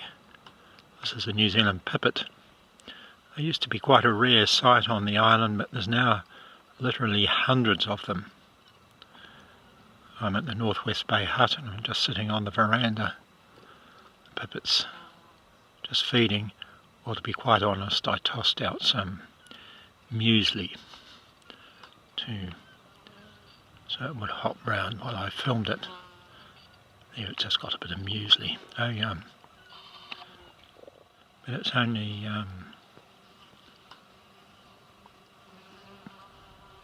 really it's only a metre from me.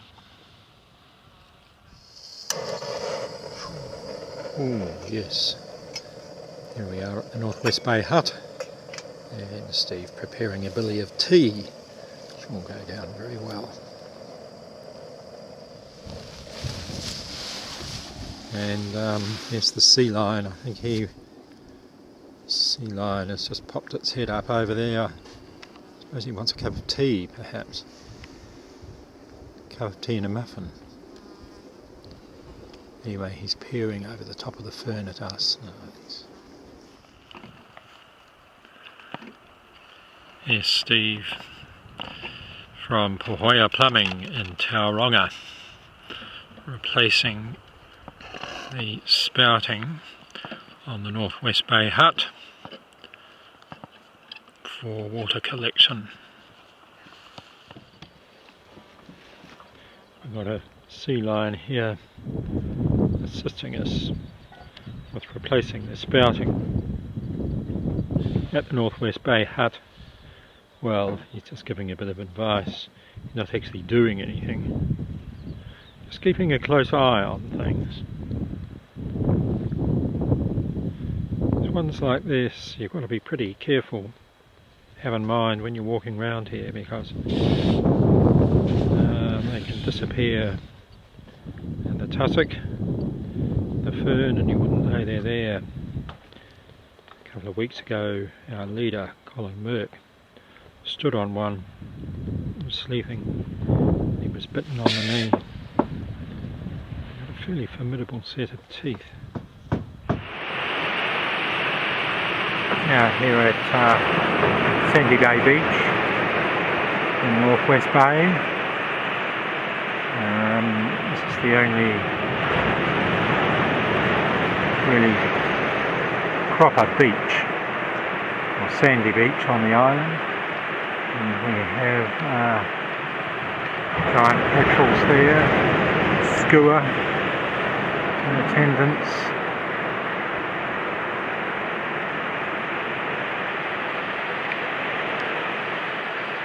Giant petrels just resting. Oh, I see. They're feeding on a dead sea lion up there.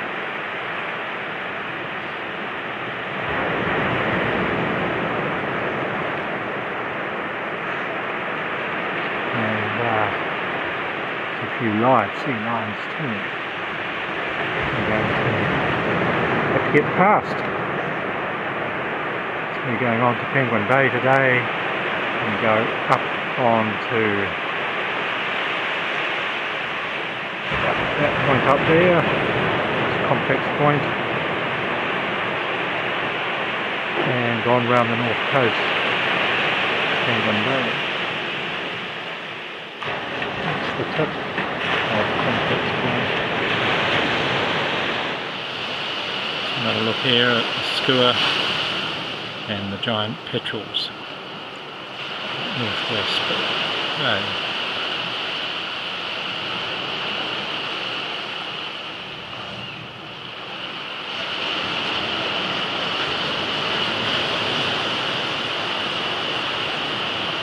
A small group sea lions surf. The sea's unusually flat. We've had an easterly blowing and we're in the lee of the island over here on the west coast today, so very pleasant day on the beach.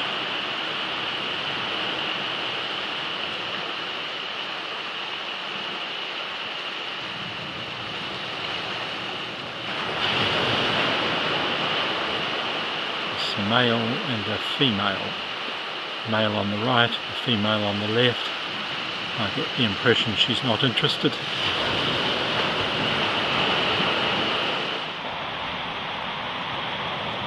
Another shot here of Northwest Bay.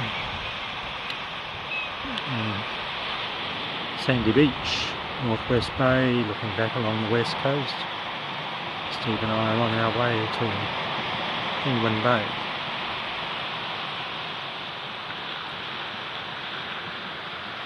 Quite a few sea lions here.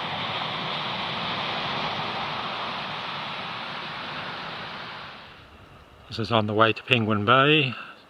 Mount Paris, Yvon Villasseau Saddle, Yvon Villasseau, coming down to Ramp Point, Folly Island, the Southern Ocean, flat calm on the lee side of the ocean, island, Dent Island. Dent Island, Ile de Jeanette Marie, Jollies, Azimuth Fizzo Saddle,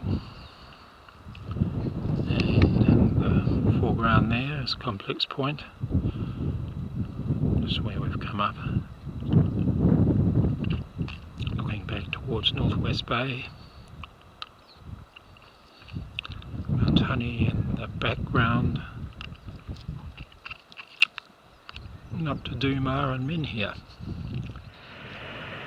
On the coast round to Penguin Bay, and the point that I'm zooming in on has two sooty albatrosses on. They're quite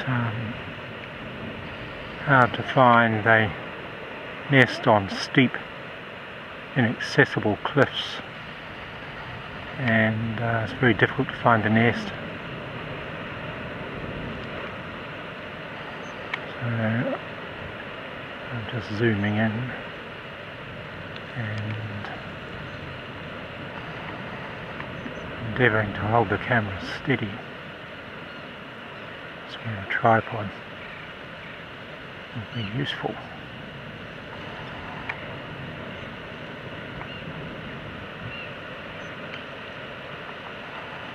That one's about to take off.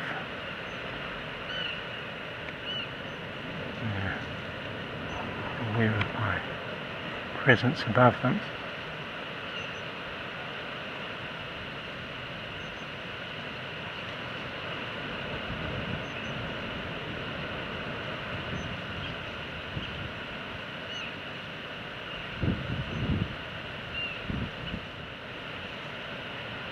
Beautiful bird. But, very hard now to get close to a nest.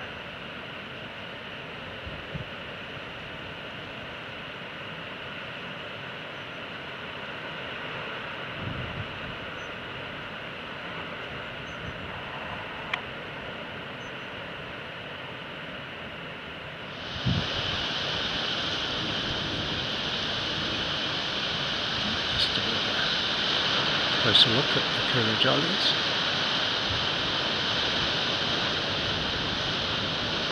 Azimuth on the right, coming into view, the Azimuth Fizzo Saddle and Fizzo.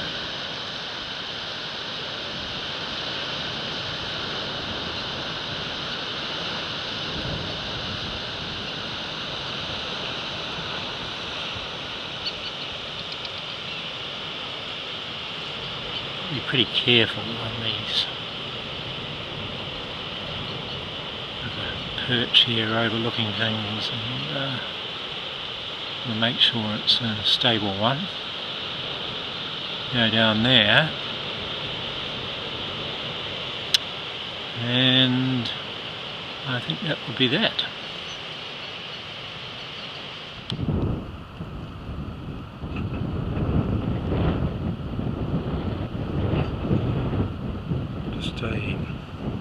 A shot here of the Penguin Bay hut, and we've just had lunch. Steve's been cooked to tomato soup. We just stopped to see the penguins, and view from Penguin Bay hut, the west coast, Azimuth Fizzo, Lyle in the background there, Coal Peak, Mount Honey can just be seen right over there on the skyline. Coming into view now is Mount Dumar, in the west, and that is top of Mount Paris, just visible there, and past the hut is Yvon Villasseau. going up there. This is Penguin Bay, which is the westernmost part of Campbell Island, and I'm just zooming in on the main penguin rookery about 300 feet below. The sea's calm today, it's very rare. This is we're exposed to the west, but we've had a strong easterly blowing for 3 days, so that's the cliff up to the high top of Yvonne Villa. So quite a steep climb up there, and certainly not time to go up there today.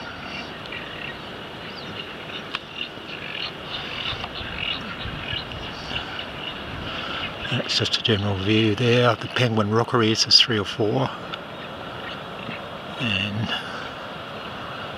that is out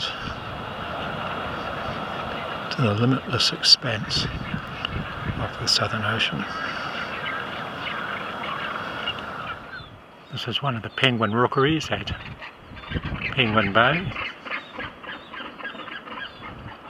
Although it may seem like a large number of birds, in fact the population is very reduced. Over the last 50 years it's declined about 90%. There used to be hundreds of thousands of birds in this colony. Now it's probably just down to a few thousand.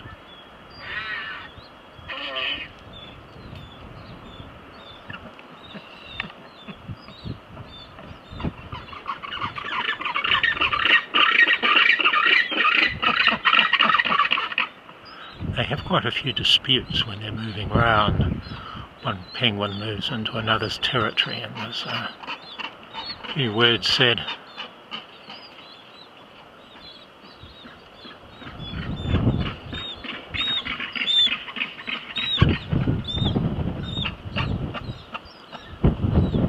A further view, towering up above us, the cliffs of Yvonne Villa. So that's the western face of Campbell Island.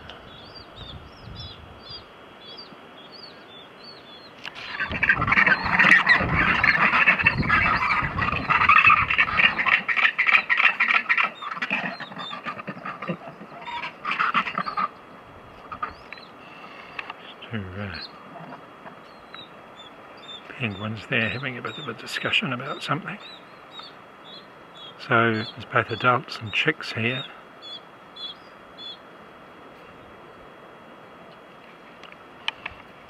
There's a chick there.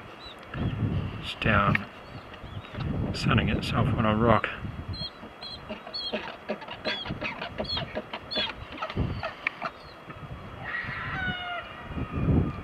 The call in the background is that of the sooty albatross there, nesting on the hills, on the cliffs up above me.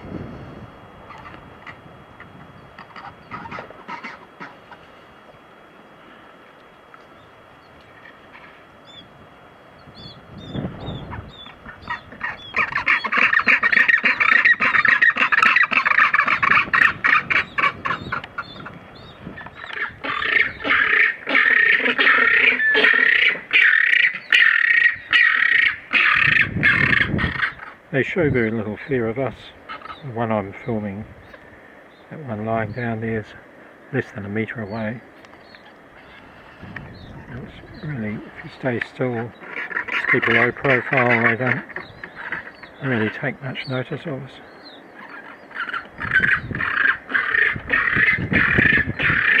Just that chick there, snoozing in the sun.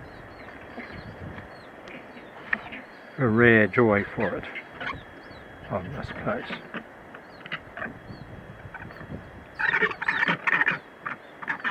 There's a group of chicks just over here.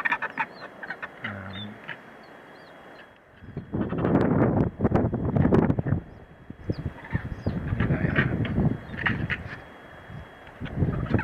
They tend to huddle together for protection.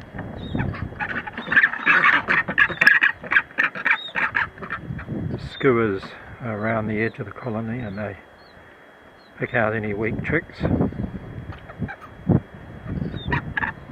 not sure that the chicks don't need protecting against their parents. Actually, they get some vicious jabs at times. Anyway.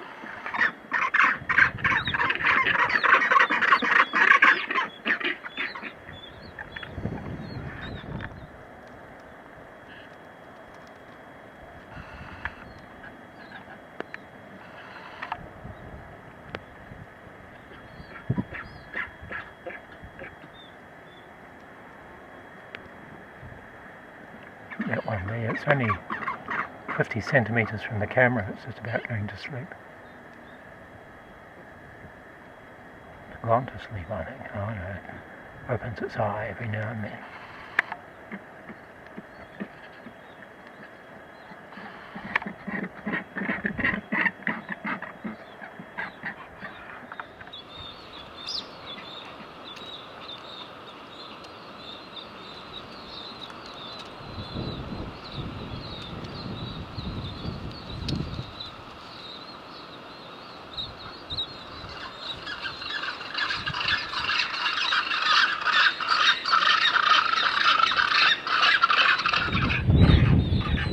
A bit of an overview here of the whole colony.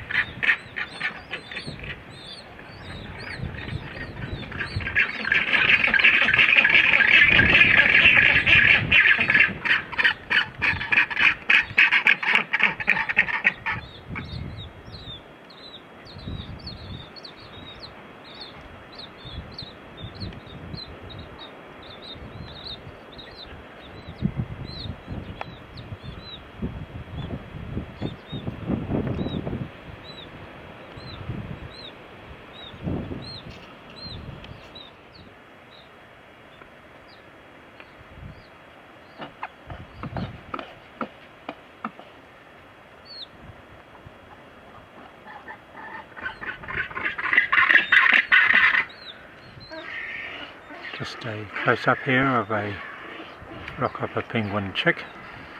I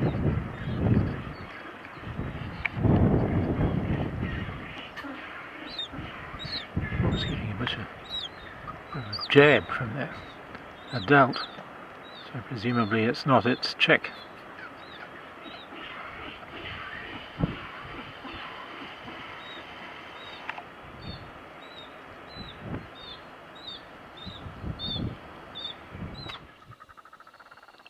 This is on the track, what they call the inland route from Penguin Bay back to base. Complex Point and Dent Island out there, now down to Northwest Bay and panning round to the Kurrajollies. The ridge against the sea in the foreground is where we came down this morning, and we went up there, or we came down there from that high top, the tawny top in the foreground.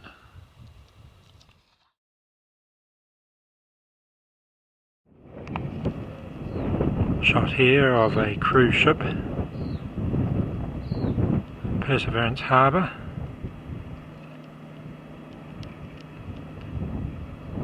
This is the Orion. It's evidently very luxurious aboard.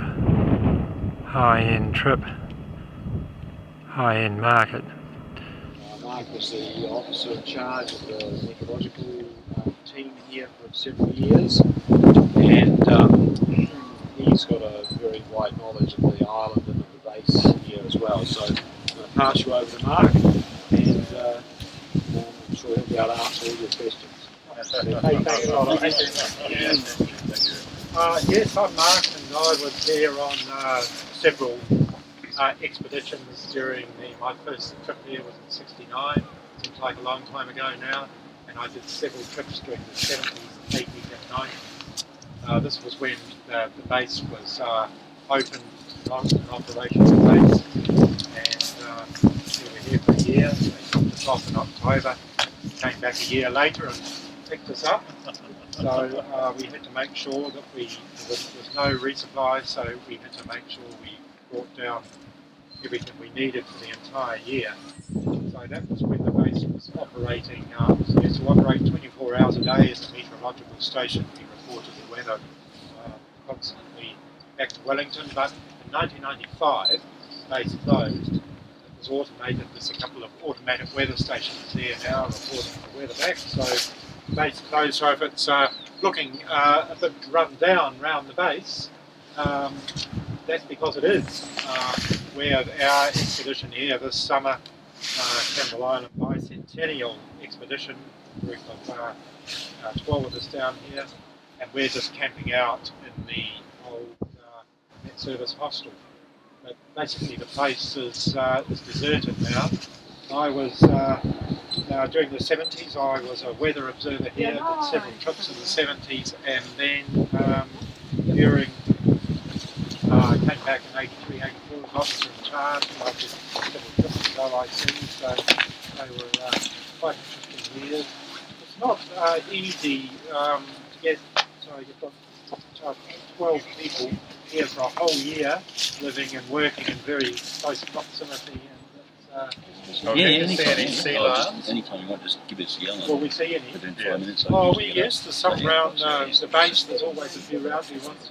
You want to see some sea lions? Yep. I think we can arrange that. Yes, there's some, I think, down at the old hydrogen shed and up at the old head office there, there's some sea lions. So they put in automatic weather stations that report the surface conditions. That's temperature, dew point, pressure, wind speed and direction. All the surface things are reported every hour by satellite back to Wellington. And we used to run an upper air program here. We did 2 soundings a day, and we sent up a balloon with a radio sonde on it for about 100,000 feet. But because of the close proximity of Macquarie Island, MetService decided that it was no longer cost effective to run Campbell Island. It was a very big part of their budget. It was expensive to maintain this base. Of course, there was cost for staff, and but the big cost was shipping, of course, too. So the tourists have come ashore, some of them doing Zodiac cruises around the harbour, and the others have gone up the boardwalk to see the albatrosses. I've just taken a small group around who went up for the walk just around the base, explained how it used to work and what expedition life was like. I think they found that quite interesting.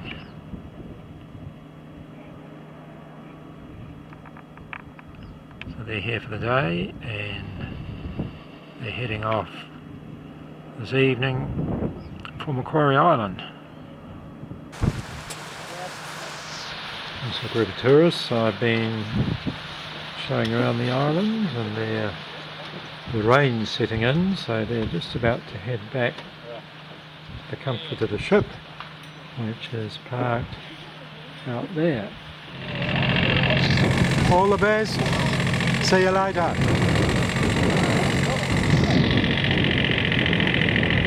So just showing this group of people around the base. They're off back to the ship. Just packed it right because the rain's just setting in.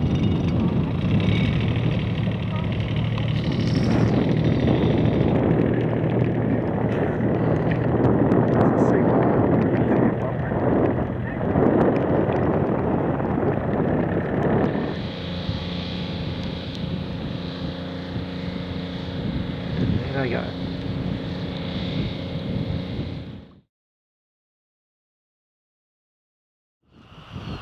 I'm at Lookout Bay this morning on the way to the East Lyell Ridge, which is just up there on the left. Lookout Bay was so called as it has a straight view down Perseverance Harbour to the heads, Erebus Point and South Point. Lost in the cloud over the harbour is the massif of Mount Honey.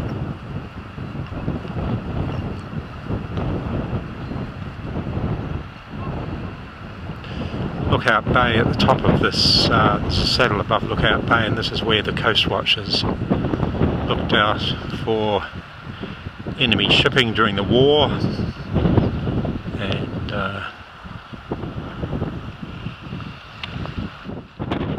they never saw any enemy ships.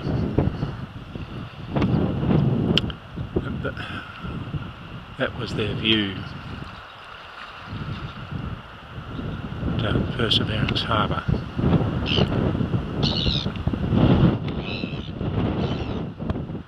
Just coming to view on the left is Mowbray.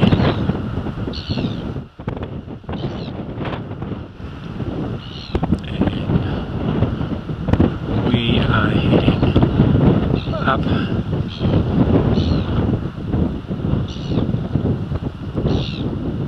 through that Dracophyllum there. I hope there's a track up through it. Right up to the top of the Dracophyllum line, into the tussock, and then on down the Mowbray Ridge for a bit. I'm just round from Lookout Bay on the South Lyell foreshore, looking across to the base. I'll just zoom in here for a closer look. The dominant peak on the skyline is Tumar.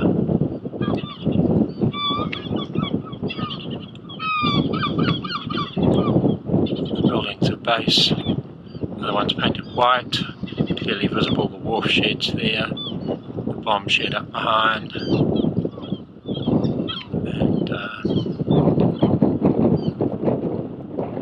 up to the right there is the hostel. It's a bit harder to see, it's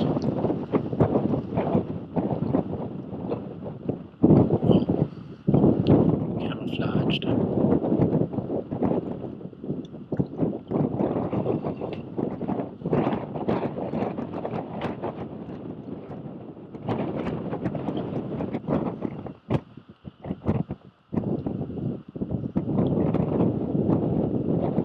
It's the boat shed, powerhouse bomb shed up the back, wharf workshop, and the wharf store.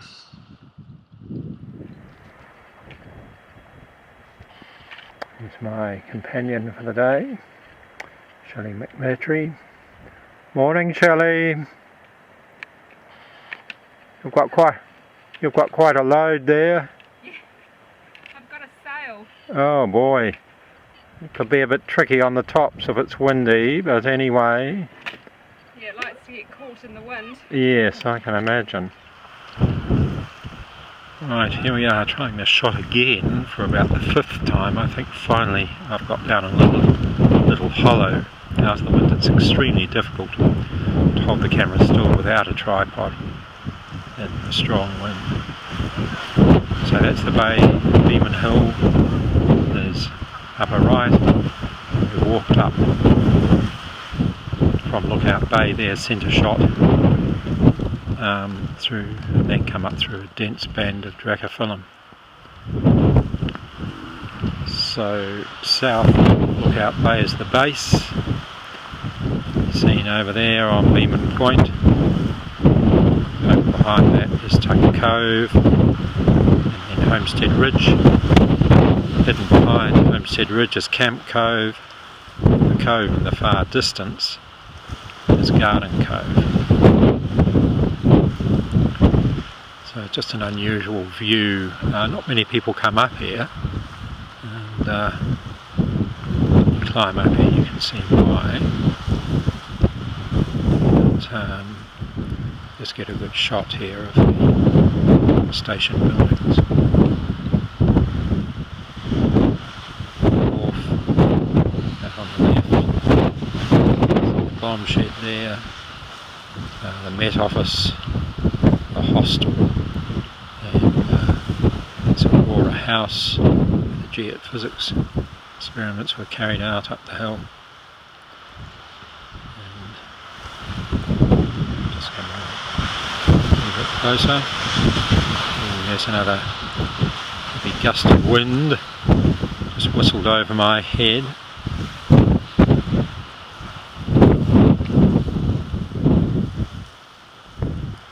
There we are, the hostel in the foreground, the Met Office on the back, the bomb shed is it's far left, and down there the wharf workshop, wharf store. Well, here we are, a morning tea break on the way to the East Lyell Tarn, having slugged up from the foreshore, South Lyell foreshore after Lookout Bay, and the wind, I think we've agreed to, the description is rather trying. An understatement. Yes. Colin and Alex and Carla have disappeared into the gloom somewhere up there. Oh dear. That's the last we'll see of them. Mark my words. We'll never see them again. No, I think when we get over that little ridge there, we're going to catch the wind again, probably. Although it does seem to have. Do you think it's eased a bit? There's a gust. Oh dear. I think we just tucked in. Yeah. This is up on the Lyell Ridge of Perseverance Harbour, and we're just on the edge of the Clag, but a very short time we're going to disappear into it, so I thought I'd just get this shot of the harbour while I can. So, by the time we come back, we'll have clagged out altogether.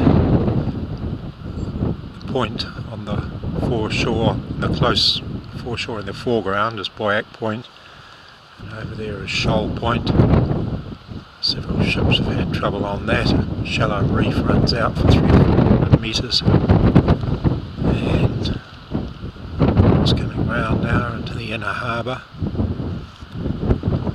the inner coves, and to the base on Beeman Point.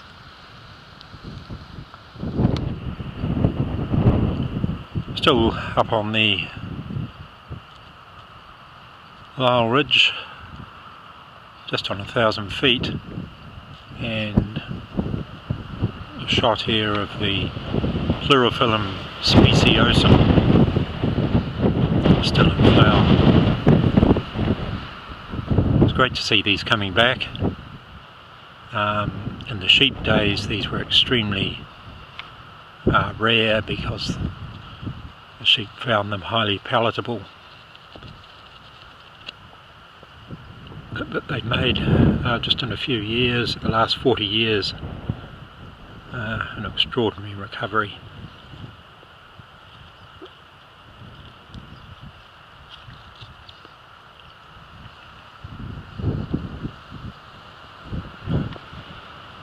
There's a range of colours from a light mauve to a more, some of them are almost a deep purple. That one there I'm zooming in on, is a darker colour.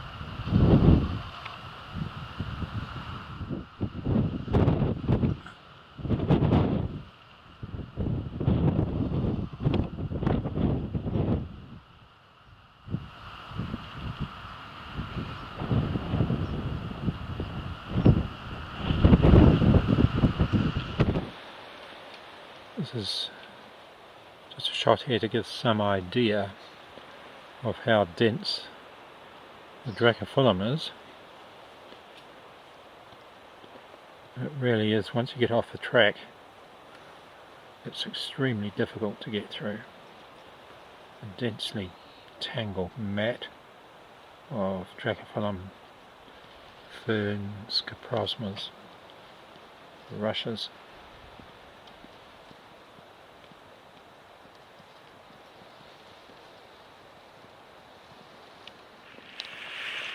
Into the deep pool. Yeah. You know, it just gives people an idea just how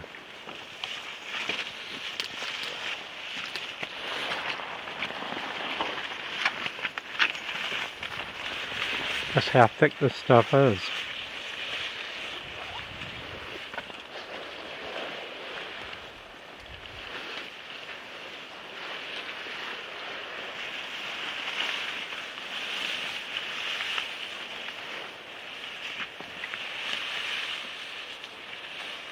Disappeared into the forest.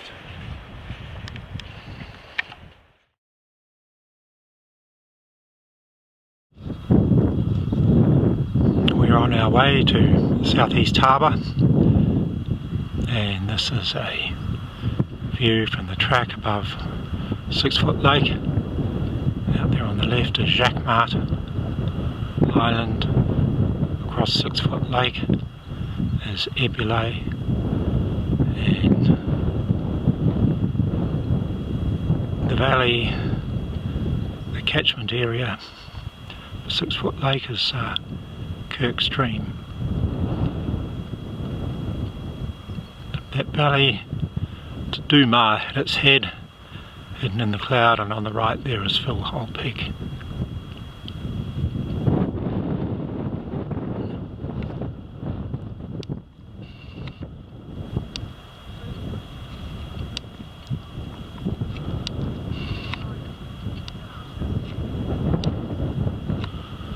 The only lake on the island.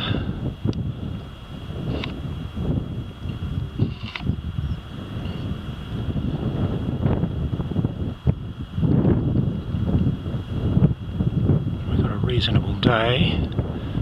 Wind's eased off a bit. And up there is Puiso. Quite a climb, won't be going up there today, the top of it, just in cloud.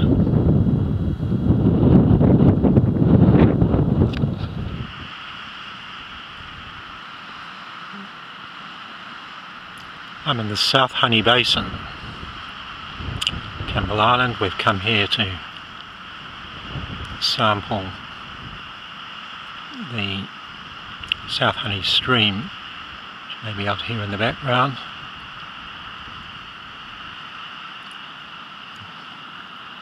And just a bit of a look around. Campbell Island can just be seen over the top there. It's Ebulé above that ridge in the foreground. And just around here, coming into view on the right, is a royal albatross incubating either an egg or a very small chick.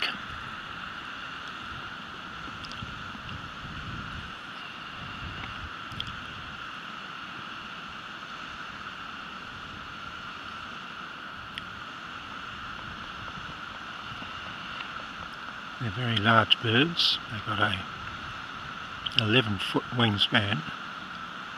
It's hard to give an idea without someone in the shot, which would upset the bird of its size, but they're pretty big.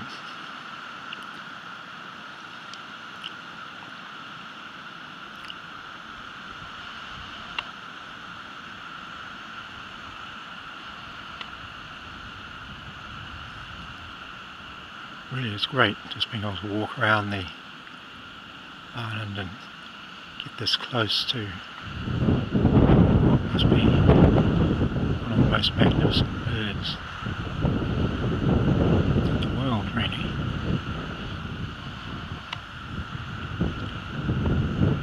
As long as you low key, keep quiet, you're not stressed at all. See that one there? It's quite happy. Looks keeping an eye on me, but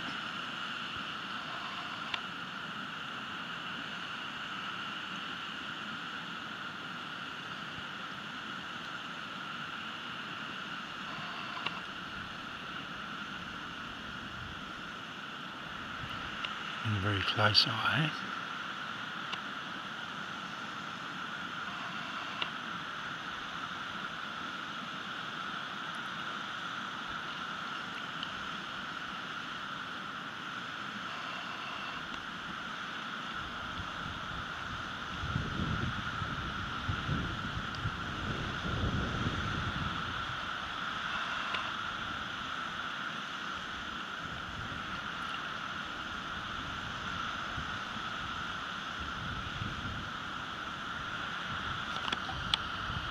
We're at the Southeast Honey Stream and Shelley's setting up her sampling equipment.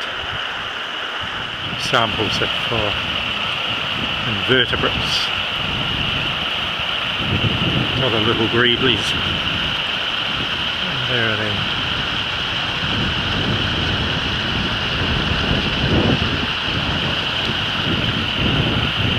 Just coming out. How's it going, Shelley? Hard to find anything to poke into the ground. It's all bedrock. Oh, right. Yeah, well, we're fairly high up, of course. Shelley just setting up her equipment here on the stream.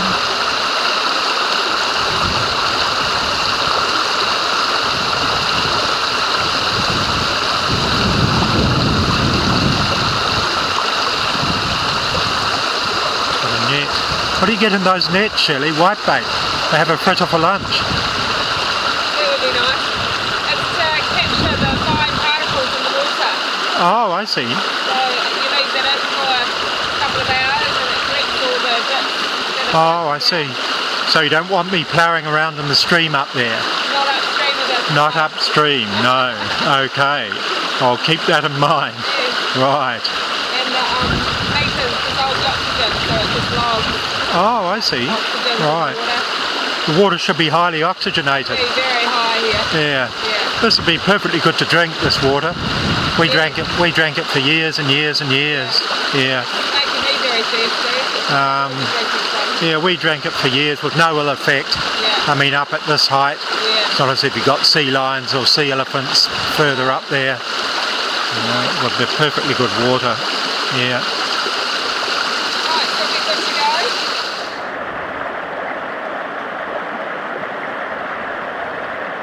Shelley here sampling the stream, collecting the small A bit more insects. looser substrate here. This is where we're picking up the isopods, which are like little flaters. All right. Yeah. Yeah. Shot here of Steve Crowsdale on the day before his birthday. We suspect it's his 50th birthday, but he won't tell us. I'm trying to find this out. He's very cagey.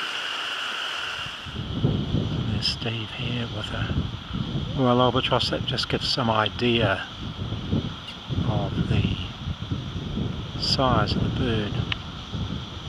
So they're pretty big. It's a wee bit stressed, but I don't think he's particularly worried. Really doesn't see Steve as a threat.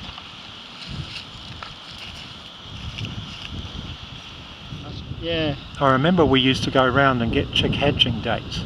Yep. And we made daily visits to the nest to get egg laying dates.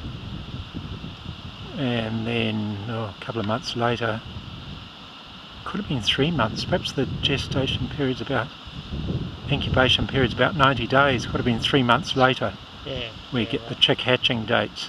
Yep, so pretty March or something. And then we tried to get the fledging date as near as possible when the chick left its nest and spread its wings.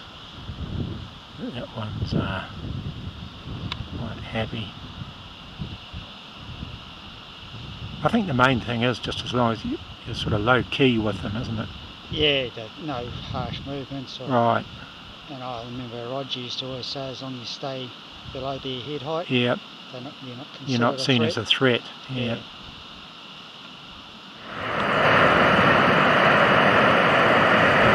I'm at Southeast Harbour.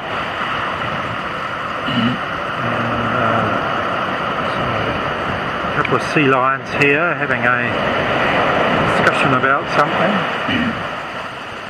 Day on the beach. Why you go to Brighton when you can come to Southeast Harbour?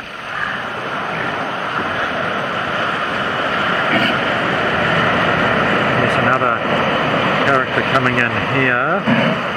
Oh dear. All is not happiness in the sea lion world. That larger male has chased the other ones off. They're heading out to sea, probably very wisely. Southeast Harbour would have to be one of the bleakest and most drear spots, I think, on Campbell Island.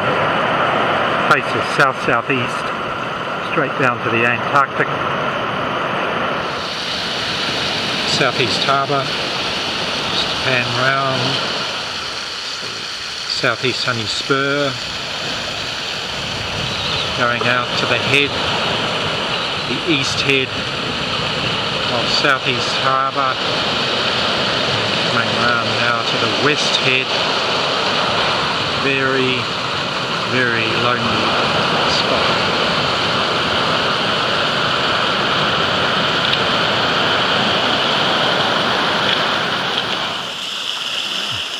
Alex up there doing a bit of botanising, Southeast Harbour, and Steve on the beach. It looks like he's got a friend coming down to see him.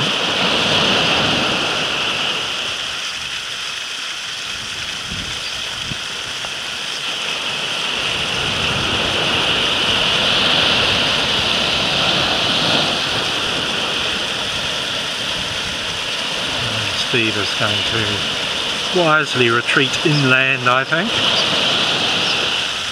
observing the 5-metre dock wall.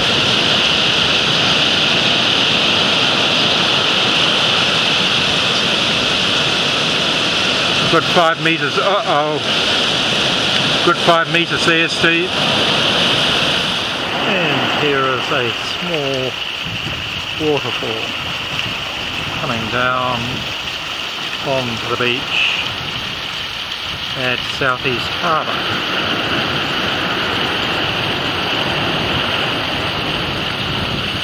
Photographed by Shelley. This is one last look at Southeast Harbour. I will never be back at the spot again.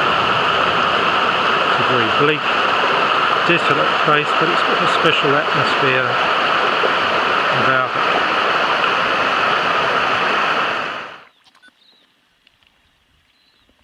Red-billed gull on nest in Camp Cove.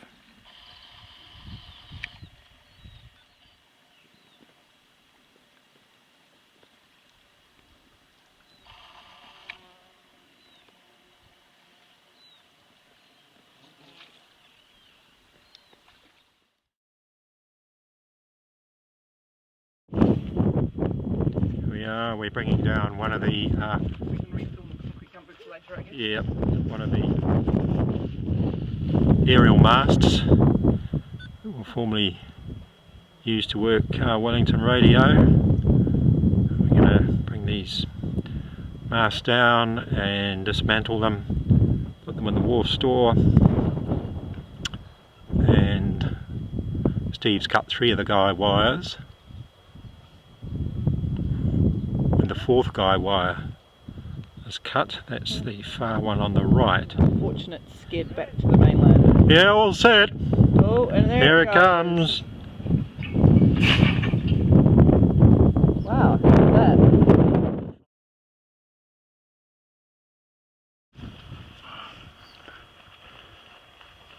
I'm here this morning at the site of the last of the aerial masts Steve's going to bring down this morning, and it will be dismantled and taken away. There it is. It's about 80 feet high. Extra 3 in. Right. Dropping out of it first. So here's Steve undoing the guy wires that hold the aerial up.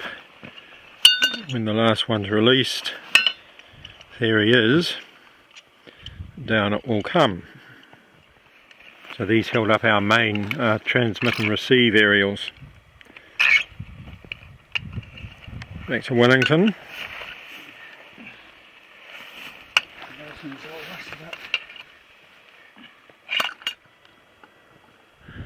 And it's gone off to just check that there's No sea lions in the drop zone, wouldn't be a good look. Ariel comes down and crushes several lions. There's Alex coming back from his sea lion check. Oh, not too far away from her. Back. All clear over there, Alex? Yeah, all good. Don't worry, we won't drop it on you. No guarantees.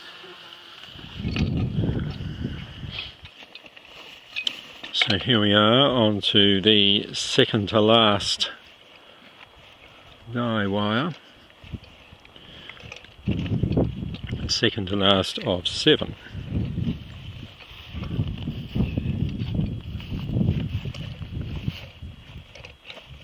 So this is 21 of these bloomin' wires to be coiled up, Steve. Yeah, gonna have fun, aren't you? I'm going to shoot down and have my cup of tea after, but I'll come back and give you a hand. Colin was asking if there's anything he could do to help. Well, get him to hold on to the last wire, eh? Yeah, you want to start filming? Okay. That's when I go flying. Want me to pull on one of the other ones? There she goes. and here she comes down. Crash. It was better than the last one. She's down, yes, that's dropped precisely where you wanted it to go. Yeah. Well done, sir. So here we are at the site where the new aerial farm was opened in 1981, and it was opened by Colin Merck, and his gumboots were concreted in place. I was going to get a closer shot, but unfortunately there's lions here who's blocking us from going over. And I don't think I'll go over right now because I don't want to get bitten. He seems to be in one of his moods. So I know he's going down to chase off his opposition, I think. There he goes. So I have with me Alex Fergus filming the said gumboots. The said gumboots. And there they are. Oh, you have lots of trouble. There's Colin Merck's gumboots cemented into place for all time. Well, part of it. And just got a little inscription there. Oh dear. This character here, I think, wants us to go away.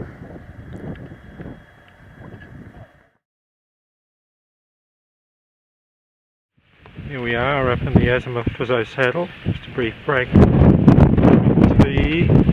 Christina and Steve.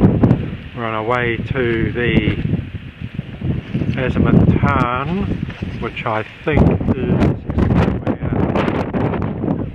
over there. That's not very polite. What's that, Steve? I just said she looks like a pig in shit. Look at the shit up her legs. Steve. She's still got a smile on her face. Yeah, but I've still got relatively dry feet, so I'm happy.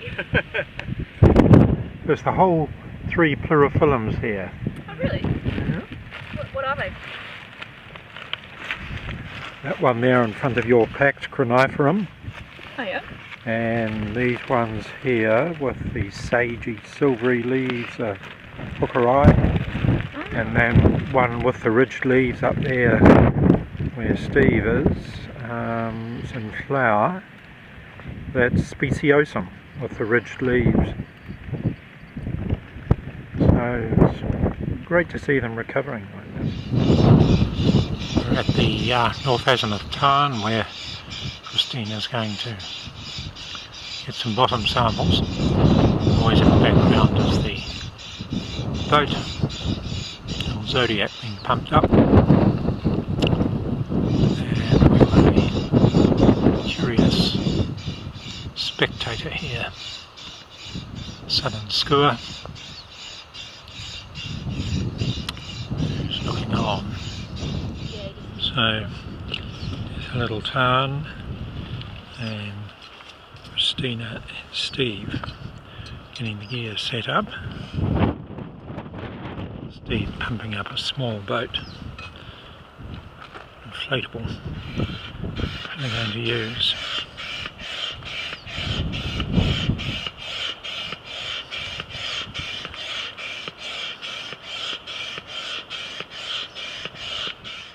Christina and Steve getting the gear set up in the background. Yes, here comes Steve. 5 metres away from the wildlife. Yes.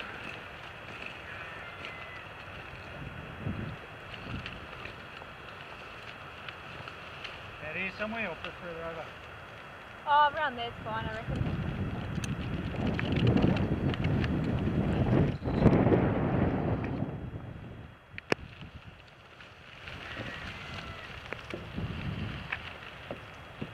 Curious birds remind me somewhat of the curiosity and cheekiness of keas in the Southern Alps. Skua is basically a large gull. I'll take anything it can get to eat, chicks or eggs, especially mollymawk, penguin chicks and eggs, but it will also eat carrion too. Dead sea lions and dead sea elephants. Oh, a varied diet, and I've no doubt that they get stuck into us if they got half a chance. See the rope in the background, the rope's being set up to pull the boat across the tarn so Christina can get bottom samples. And there's one coming in for a really close look.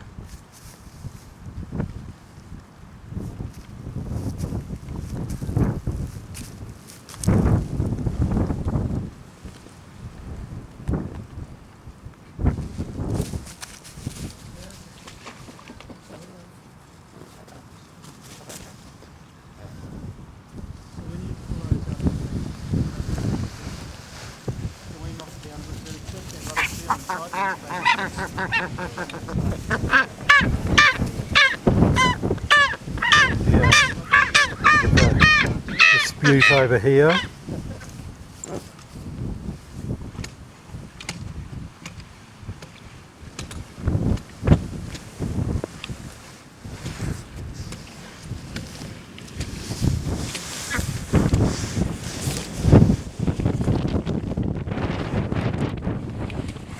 This one here has been pulling at my trousers.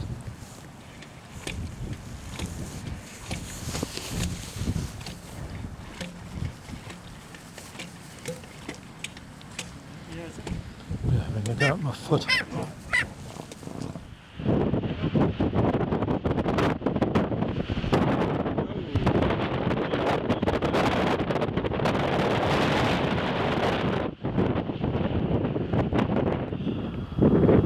Oh dear, while I was filming that, a gust of wind caught the inflatable and blew it away down the slope. It's lucky it didn't go a lot further than it did. So it's Christina and Steve towing it back up the hill.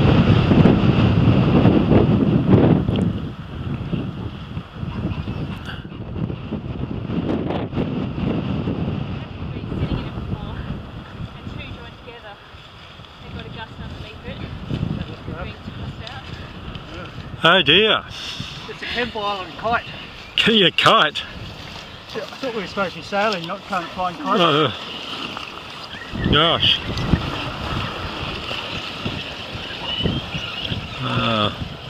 They got it back. Lucky it didn't blow right down the bottom of the valley.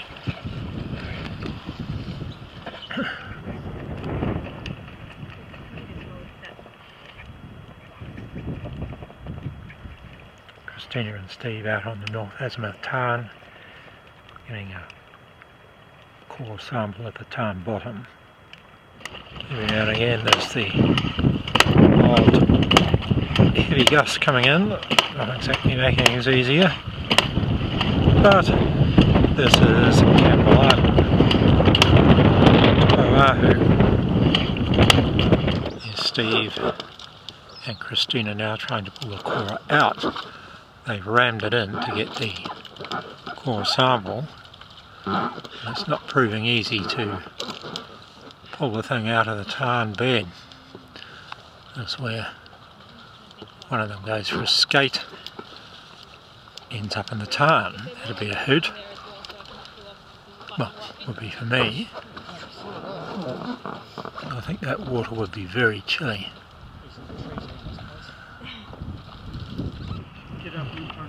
They've been ploughing around in this tarn now for about 20 minutes trying to get this core out. I think they've just shifted it.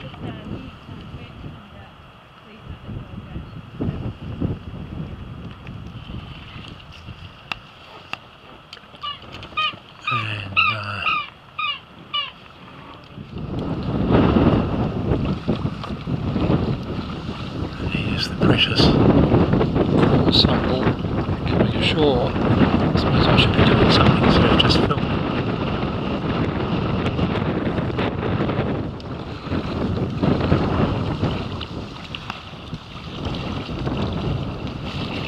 Just made it. There's Steve. Back.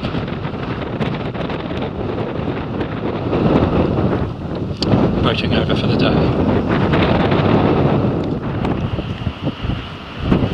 Right, I've just found a position here a little bit out of that wind, and just another shot there of the Kurrajollies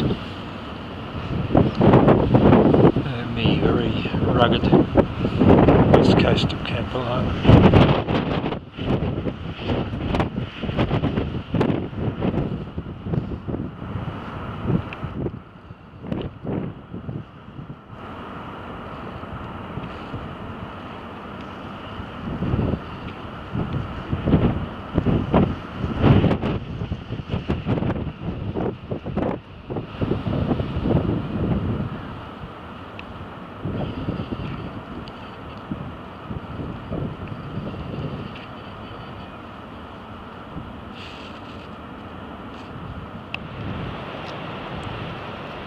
Very steep cliff there.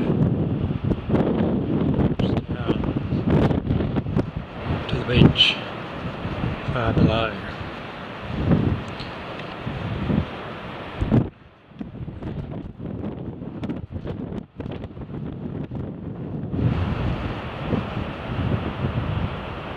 I'm inclined to think I'm rather too close to the edge myself.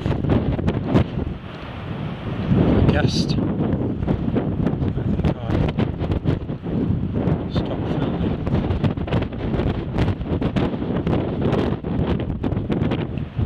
and retire back to safer ground.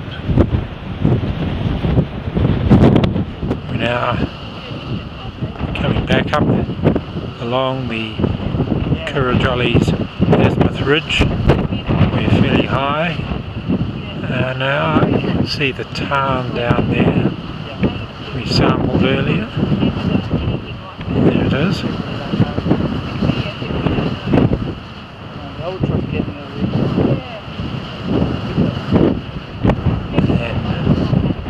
And that's the view down Hooker Valley. It's one of the largest catchments on the island. And going across there to the Fay Ridge, which is the route back from Bull Rock, which is behind the Fay Ridge. In the distance, what I'm zooming up on, the centre frame, is the Fay Bump, the long saddle to Mount Fay, and so on back up to the Azimuth Fizzosa. Here we are on the top of Mount Azimuth, just about said Avalanche again. And it's looking south, Mount Honey, down into the inner coves of Perseverance Harbour, around to the south west coast, western coast.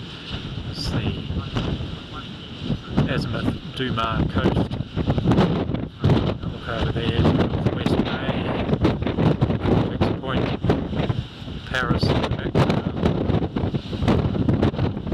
Yvonne, Williso and Denver.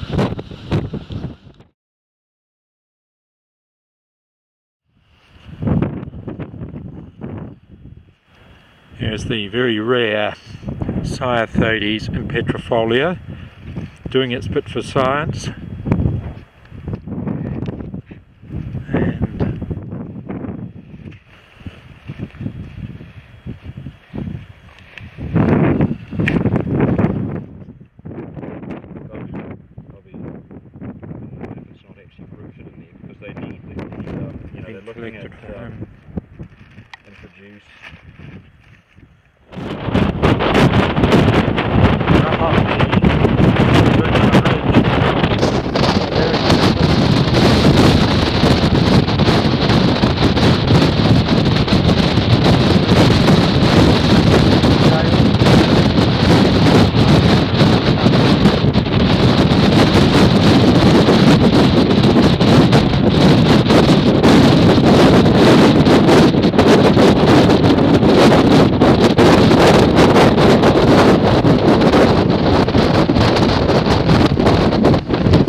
On the western side of the island, on Northwest Bay.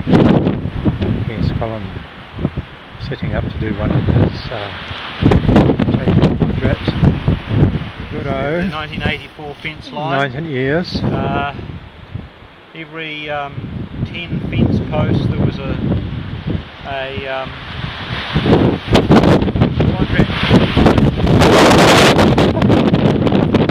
on each side of the fence. I'll just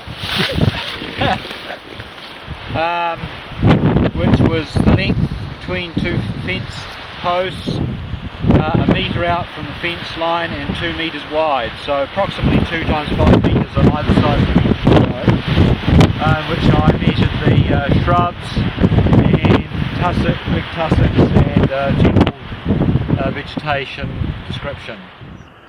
I'm on the northeast Dumas spur, and this is a southern royal albatross. Its nest, incubating an egg, so it'll probably hatch in about a month.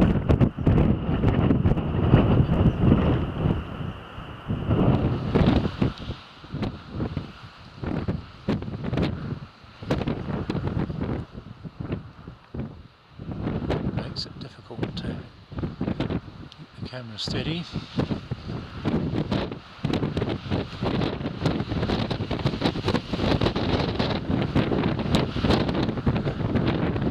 As you can see, the bird's quite unconcerned. My presence. It's only a metre away from the camera lens.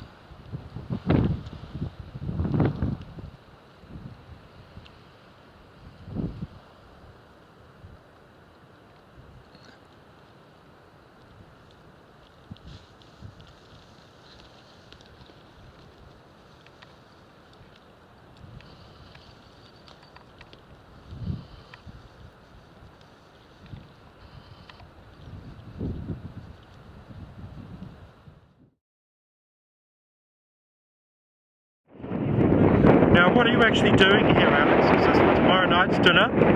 Mussels and limpet? Just limpets? For a limpet curry? They'd be a bit tough, wouldn't they? So these limpets are actually being collected for scientific research.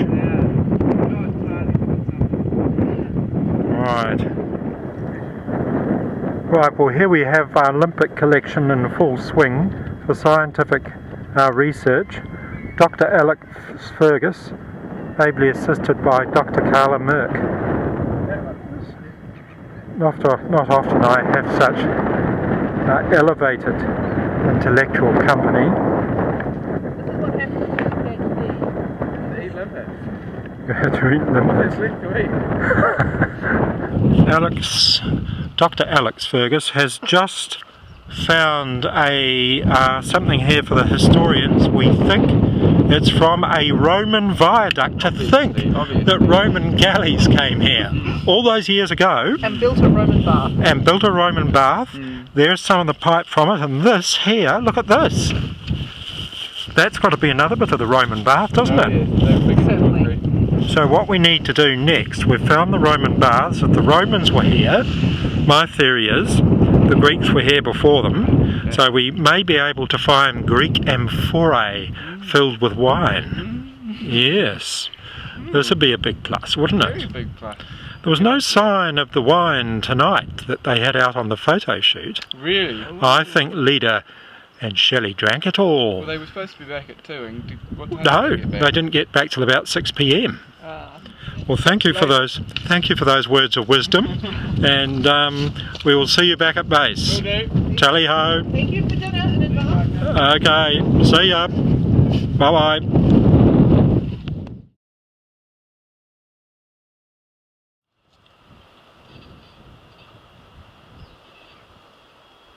This is the arrival of a tourist ship called the Spirit of Enderby. It's appeared in the heads down there about half an hour ago, and it's been sailing up Perseverance Harbour. It's just past Shoal Point, so it's now turned southwest. I'm round in Cove on Campbell Island. We've been here nearly 2 months, the Campbell Island Bicentennial expedition, and a walk round to Cove of an evening has been one of my favourites, as it was all those years ago when I first came here in 1969. It's a glorious summer evening, and the cove's looking beautiful, just a light. In fact, there's calm patches, just the slightest westerly breeze. There's only 2 days of the expedition left, and I think this will very likely be my last walk around here, because the weather forecast for tomorrow was bad, heavy rain, and the following day the Navy will be here. So I think this might be it. Full hole on the skyline, looking round now to Homestead Ridge in silhouette. It's the sky reflected in the waters of the Cove, and Mount Dumar showing up now on the right.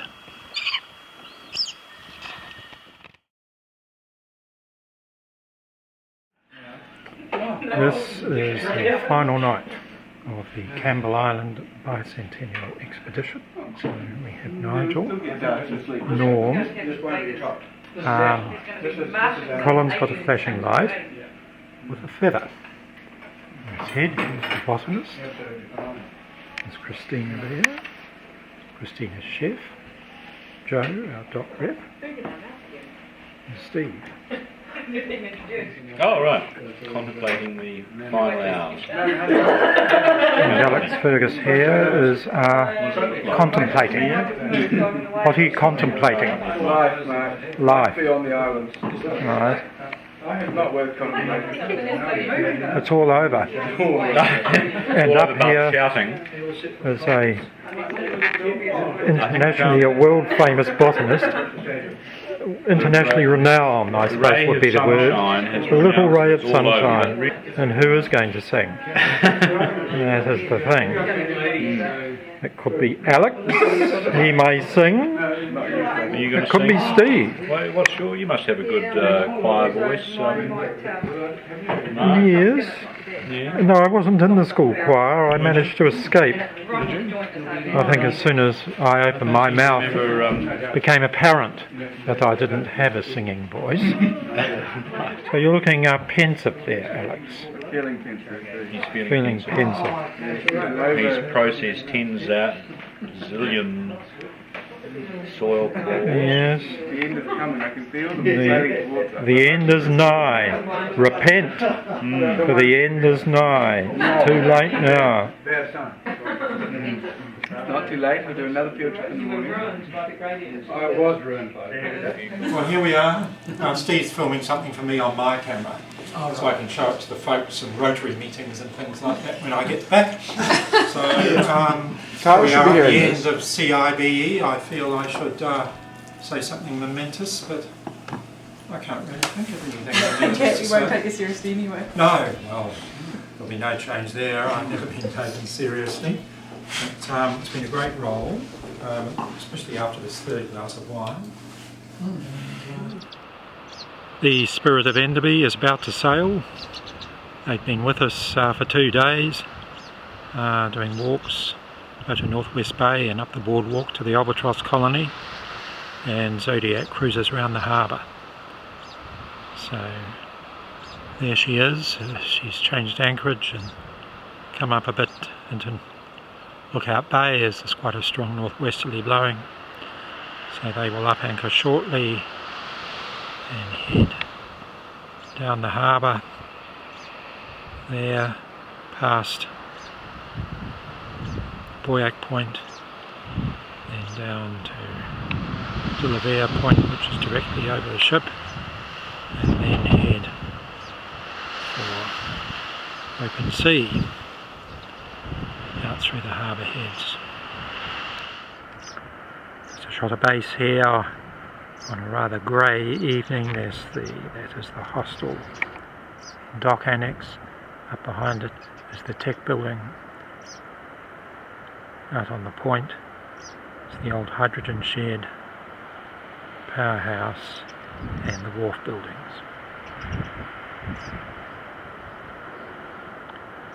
So our last day on the island but one, and I'm up at the Clifton Memorial. I often came up here, it's about 500 metres from base, just came up here to sit and think.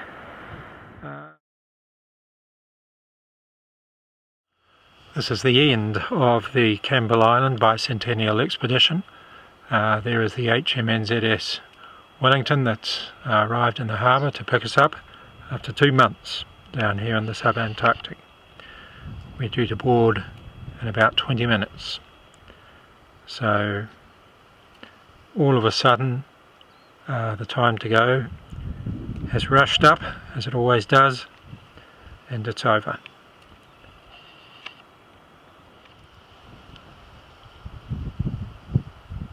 So there she is.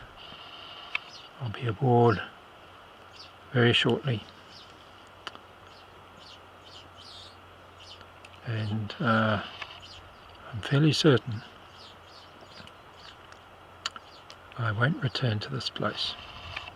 It's been a long 41-year history here from 1969 to 2011, but it's now over.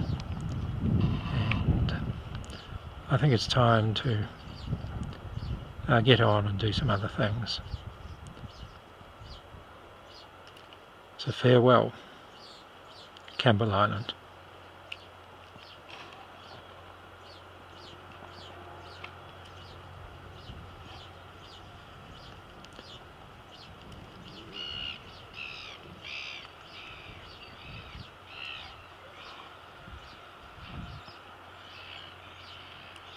Break into tears. Here we are, this is the end. Shall we break into tears? Well, the time for tears has passed, Alex. Really? Yes. Yeah, I'm sure it's coming again. Yes. Steve, any last words? This time. Any last words, Mr. Crosdale? I could, but I better not. Wolves have ears. Yes, and coming round to Mr. Knowles.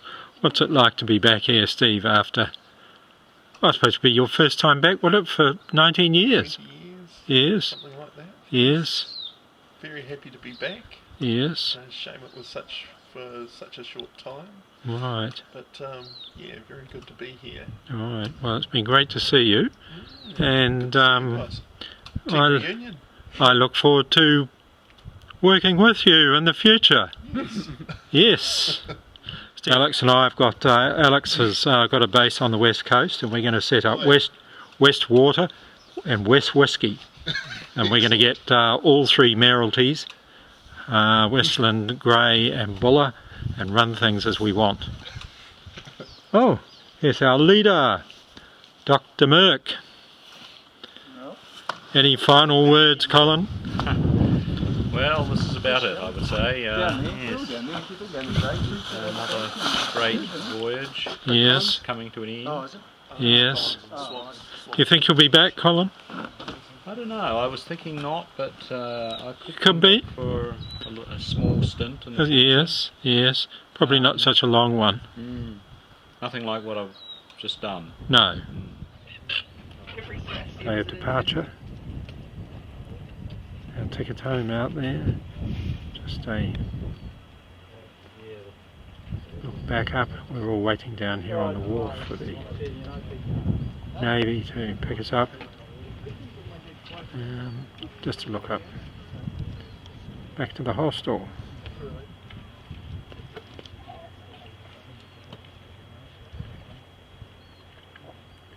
Railway there. And up to the now deserted hostel.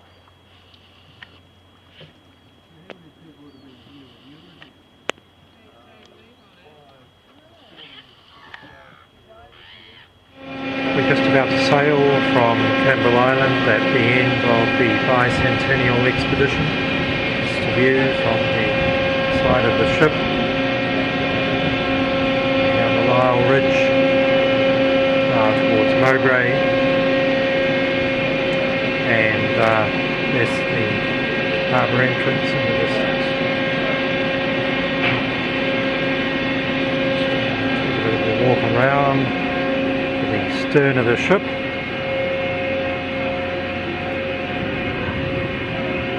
There's a white ensign flying.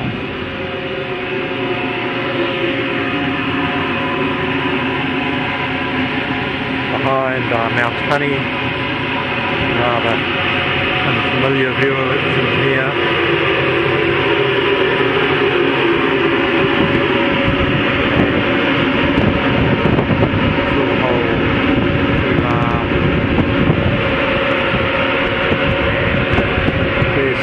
Deserted base, and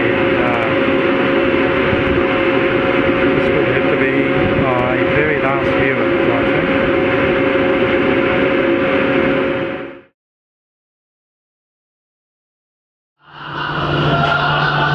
Here we are back in coming up Port Otago. The expedition's really over now. We've had quite a good trip up from Campbell Island.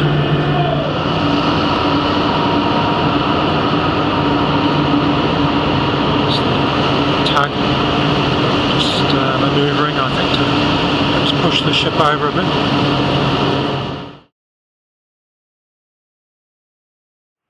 Having disembarked from HMNZS Wellington and disembarking, we're now sorting out all our gear in a warehouse in Dunedin, and there is a fair bit of it.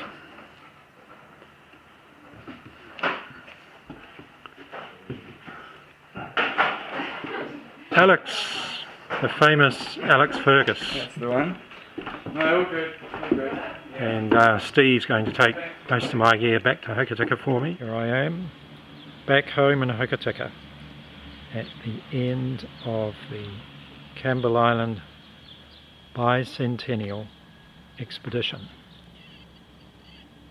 My rock garden there, and where the car keys were. oh, good-o, thanks very much. And what else? One of the neighbours here has some welcoming balloons. Yes. Well, I think they look great. So many thanks indeed. That's Actually, Margaret came over yesterday, Right. and you know, she's all excited about you getting back, and she said to me, she said, wouldn't it be nice if we had some balloons at the gate as we came in, like they have for kids' parties? And Right. whatnot?" And Oh, I think that's said, wonderful. Well, that's it. I've never had welcoming balloons before. So, as I say, just many thanks for everything you've done for me. It's certainly been appreciated, and it's great to be back. Oh, well, it's great to have you It's back. marvellous just to be able to stand outside without 2 polyprops on. Oh That's boy. cool. Well, yes, but not as cool as it was down there. It's warmer than the Campbell Island hostel, that's for sure.